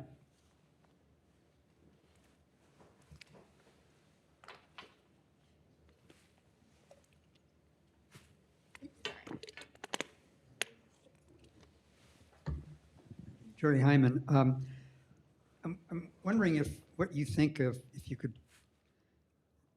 discuss a bit what you think of what seems to me to be the growth of presidential decisions, that are presidential action, which seems to me to have grown in the last 4 administrations substantially beyond anything that was around before that, number one. And number two, the founders, I think, Hamilton and Madison, would have said, well, the Congress is not going to allow that, just out of the, its desire for its own power. But the Congress has allowed it, and so has the public, and so have the parties. And I wonder if you agree with that, or I mean, if you agree that it's grown. And secondly, what, if anything, should be done, can be done to limit essentially presidential legislation by executive order? Yeah, that's a good question. So what we're talking about here is things like executive orders, executive memoranda, some of which wind up being signed under the name of the department secretaries. It's not always the president personally, but those have, I think, gone up. And what's interesting about this is executive orders have been around since Washington. That's not new because the president is in charge of seeing to it that the law be faithfully executed. And so the president has to be able to provide guidance to the executive departments about how to carry out the law. So far, so good. The problem is, what I think is the area that you're concerned about, and I'm concerned about, is that presidents have increasingly used that tool to, in fact, create substitute law, right? They aren't just providing guidance. Now, most executive orders, I think, still do. I mean, if you were to add them up, most of them are still kind of in that traditional category of just providing guidance to the executive departments about how to carry out the law. But the ones that we hear about, the ones that are really notable these days, are ones where the president kind of takes it upon himself to do things that, in essence, create a new law. Whether that's President Obama with immigration or President Biden with the debt relief. There are a number of cases of this, and I do think that that's been increasing. And the problem, you're right, that Congress could stop that probably by passing a law. I mean, it depends on the executive order and what the case is, but they could potentially pass some sort of clarifying legislation that says, that's not what we mean, right? You can't do that. But the problem right now is that I think, Joe sort of talked about this earlier too, but Congress is less institutionally minded than it used to be, and it's more partisan minded than it used to be. So now, if it's a president of your party and you're in Congress, you don't say anything about it, or you defend it even. You circle the wagons and you defend your guy, right? Maybe next year it'll be your gal. But one way or the other, you defend your president. And whereas in the past, I think there was much more of a sense that if you were in Congress, part of your duty was to defend the institution of Congress and its prerogatives. And you just don't see that as much anymore. And how you get back to that is a question, right? And I don't really have a good answer for it. I'm being very pessimistic today, sadly. No. But I think it would get down to, at some point, as I said at the end of my talk, the voters, right? If voters go to their congressman and say, I want you to defend Congress, then they will. But when is that going to happen? I mean, I'm not holding my breath on that one. No, so just a little personal experience. So at one point I was a staff director in the Senate, and I wouldn't say there was a regular occurrence, but if we thought something was being done that we thought was, sort of either really over the top by the administration and or really impinged on some senator's particular, box that he was most interested in, we didn't think twice about talking about sort of cutting budgets. And we never had to because they would react pretty quickly. Mm-hmm. If in my case, it was the intelligence community, and there was one occasion when something happened and we told the head of DIA we were just going to cut his budget for his planes. And he didn't want to be without a plane. And so it got reversed. Now, did we abuse it sometimes? Yes, sure. But on the other hand, they listen. And frankly, a lot of times now when I talk to Hill staffers about what they can do when they see something like this, it's like I'm speaking Greek, because committees don't really control what the agenda is in the Congress. It's the leadership. And for the leadership, some minor issue, like something that the head of Defense Intelligence has done, is not going to rise to the level that they care about. So a lot of these oversight issues just get pushed to the side precisely because the way that Congress has reformed itself, so to speak. Please. Hi, yeah, Joe Postel. I teach at Hillsdale College. This is actually a follow-up on the last question. A lot of this sort of unilateral presidential decision-making is now increasingly encountering resistance at the Supreme Court. Major questions doctrine, Chevron has fallen. How is that going to affect the dynamic, right? If both presidents of both parties, when they issue these executive orders, end up running into problems with the court, where is that going to leave power with the courts increasingly versus the president? Or is it with the bureaucracy itself? I'm interested in how you think that might play out. Well, I think, I would say there certainly is a shift from Congress to the court, because it used to be that Congress would kind of push back, and they don't really anymore very much. And so now the court has kind of filled that void. Whether it will actually have an effect on presidential behavior is unclear to me, because if you're a president and you want a policy and you sign an executive order to try to bring that about, either it's going to make it through the courts or it's not. And if it doesn't, you don't really pay any price. Yeah. There might be a little bit of a reputational, but not even there really, because your party will stick with you and the other party's not gonna like you either way. So you don't really have much to lose. And maybe it'll squeak through and then you'll get what you want. Plus, the other thing is to keep in mind that some of these, I guess the one effect that I can imagine is that it may actually proliferate the use of executive orders in this way, because the fact that the Supreme Court is willing to actually knock some of them down.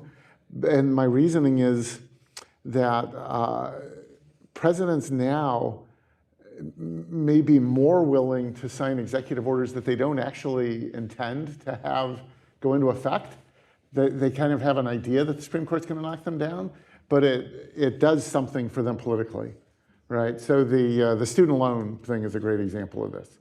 It's kind of performative art by the president.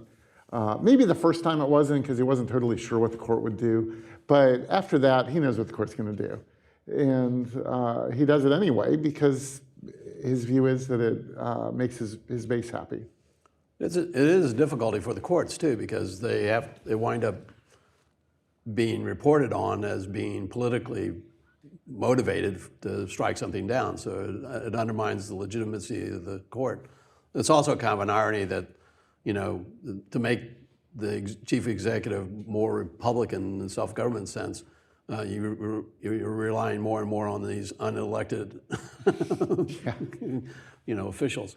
Well, the other really quick thing on the Supreme Court is that a non-trivial amount of the time, the Supreme Court will actually rule overwhelmingly to strike down some of these things. But that doesn't really get reported that much. So I remember when we had our conference in Texas about the book on the imperial presidency, Ralph Rossum presented a paper where he said, well, there have been 21 times that the Supreme Court has knocked down basically a rule or executive order issued by the Obama administration unanimously. But nobody reported on it. So it seems partisan, but a lot of times it isn't. Yeah. Several executive agency officials have refused to respond to congressional subpoenas. Given that in the modern understanding of Congress, federal oversight is one of their main roles, how can that oversight of the executive agencies be reestablished? Well, there are a couple of ways. One of which Congress is reluctant to do, and one of which it has always been reluctant to do, but is actually showing a little bit less reluctance to do. The first, less extreme response is to cut their budget, right? Say, well, you don't want to play ball with us, we're cutting your budget. That just doesn't happen very much, but it's a tool that Congress could use and should use, in my view. The other thing that they can do is to impeach the official. right? I mean, this is, we think of impeachment as something that's directed against the president, but it's actually something that can be used against department heads, agency heads, right? Any sort of executive officer. And I would think that, refusal to abide by a subpoena could be grounds, right? I mean, I don't know. Gary, what do you think about that? Well, a couple things. One is, when Washington exercised executive privilege when the House was asking for papers having to do with the diplomacy and the Jay Treaty, he refused to give the House the papers on the grounds that that wasn't their role, that it was the Senate's role to have access to these things. And the House said, fine. But what people don't notice is that Washington went on to say, I would not be obligated to give you these papers unless there was an impeachment inquiry, in which case then Washington assumed he would have to give over the papers. I mean, there's a whole history here, but I think one of the things that's misunderstood about the impeachment provision in the Constitution is how easy it was designed to engage in impeachment inquiry. It's only a simple majority. Now you need a supermajority to carry it out. But one of the things I think that's been lost over the history because of the way things have played out is, in fact, I think the founders had they expected impeachments to happen more regularly than they have. And so, again, it's a drastic tool, but I don't think it was meant to be as drastic a tool as we've turned it into. One final question. We'll take two. Go ahead. Hi, Josh Tate. I was wondering about this idea of the voice of the people rhetoric, or the temptation maybe to, at an extreme, and call it like Caesarism or something like that, and how that might play with technology and the changes in the technological environment, television, talk radio, Kamala Harris on YouTube ads when I watch something. Does this create a greater incentive towards acting like the voice of the people? And is this something that raises concerns about Republican self-governance long-term? Well, certainly the technology has facilitated that role for the president. When Theodore Roosevelt was kind of experimenting with it, traveling all over the country in a railroad car, giving speeches to try to get Congress to pass railroad regulation, he didn't have any of that. So you can't count it as and Wilson came right after him, right? And Wilson really, as I said, kind of pushed this notion. So they didn't have that technology, but they saw, from their point of view, the importance of trying to add that role to the presidency. But you don't really see it taking off in the same way until you have radio and then television. And now there's all sorts of, you have all sorts of mechanisms of communication. So yes, I think, the technology is not responsible for the fact that the presidency started veering in this direction, but it is, without the technology, it could certainly not have gone as far as it has. I think that there is a potential danger involved. I mean, I think, we now have presidents who speak very directly to the voters. They've been doing this for a long time, and most of the time it isn't, a huge problem, but it is a tool that could run off the rails, and I think increasingly has in recent years. If I can recommend it, there's a chapter in the book that we co-edited, this book, Imperial Presidency and the Constitution. There's a chapter in it by James Caesar, a friend of ours, a professor of ours, who writes about the rhetorical presidency and also the new technology that's come to the fore and how presidents have used it, abused it, and also the limits to some degree. So one final question over here, I think. Yes, I served in the White House and also in 4 Republican administrations, one in the White House and the others for a number directly for cabinet secretaries. I'm just wondering if you can kind of discuss, I've seen a real kind of change between the president and his cabinet, whether they listen or they don't, or they bring them in for special consultations. Could you please comment on that? Yeah, well, every president has their own style with that.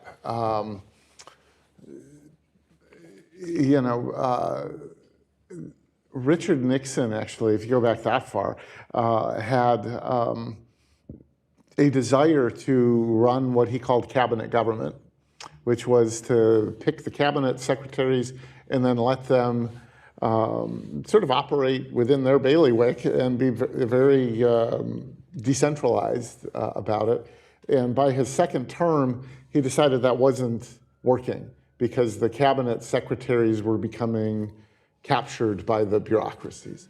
And so then he tried to centralize things in the White House with the White House staff. That didn't work very well because it was too centralized and he became too insulated from other influences. And what you see with Reagan then was sort of combining the two in a sense. He relied a lot on the cabinet secretaries, but he also appointed several layers down. So he didn't just appoint the secretary and then leave them free to fashion their own department.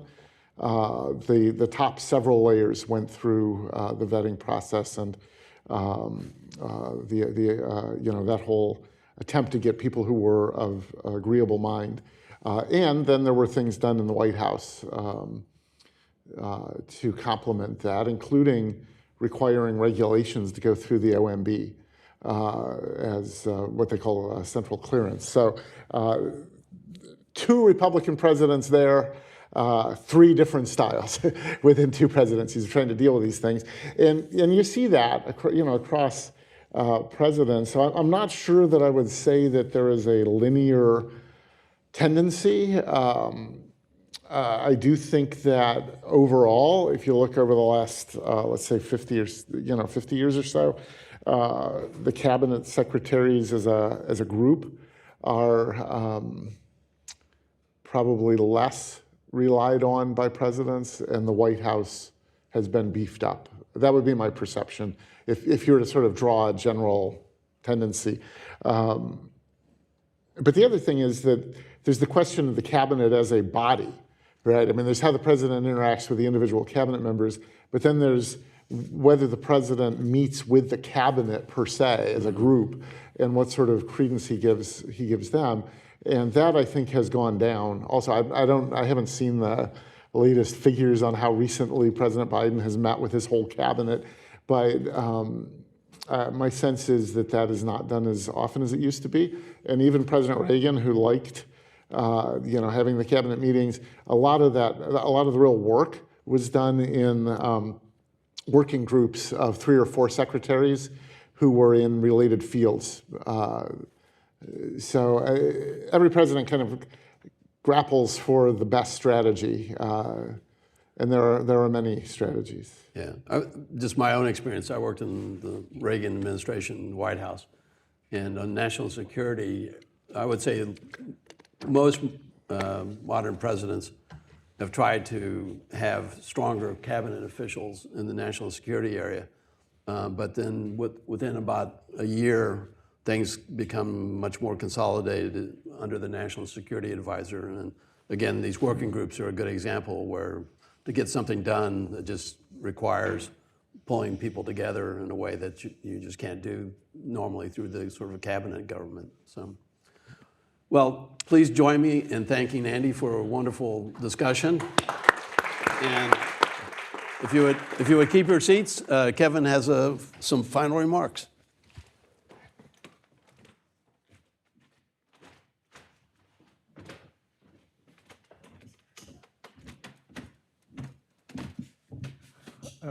Hi again. I'm Kevin Kosar, Senior Fellow at AEI. You probably heard me name-checked a bit earlier, and I've been lurking throughout the room and saying hello to many of you who've been in attendance, but not all of you. Perhaps we can do that after I get done here.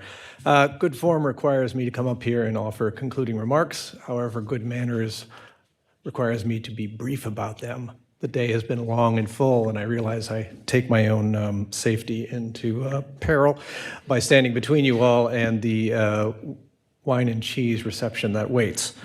So I'm not going to try to encapsulate everything that we heard today. That would be foolishness. But I have to say that as I sat through all these conversations today, I did see a golden thread of sorts. And it began with Yuval Levin, who observed that a constitutional republic is a system, and this system requires people to perform their roles. They have to understand the system as a whole and what their roles are within that. And we see that as we went through each panel, this idea kept coming back. It was there. We talked about Congress. Yes, broad recognition that it's weakened. That's not a good thing. And we were confronted with the puzzle. How are we supposed to reconnect the interest of the person to the authorities of the office? How do we get people in the legislature who will perform their constitutional duty and to think more about their institutional position, as Andy Bush mentioned, than partisanship?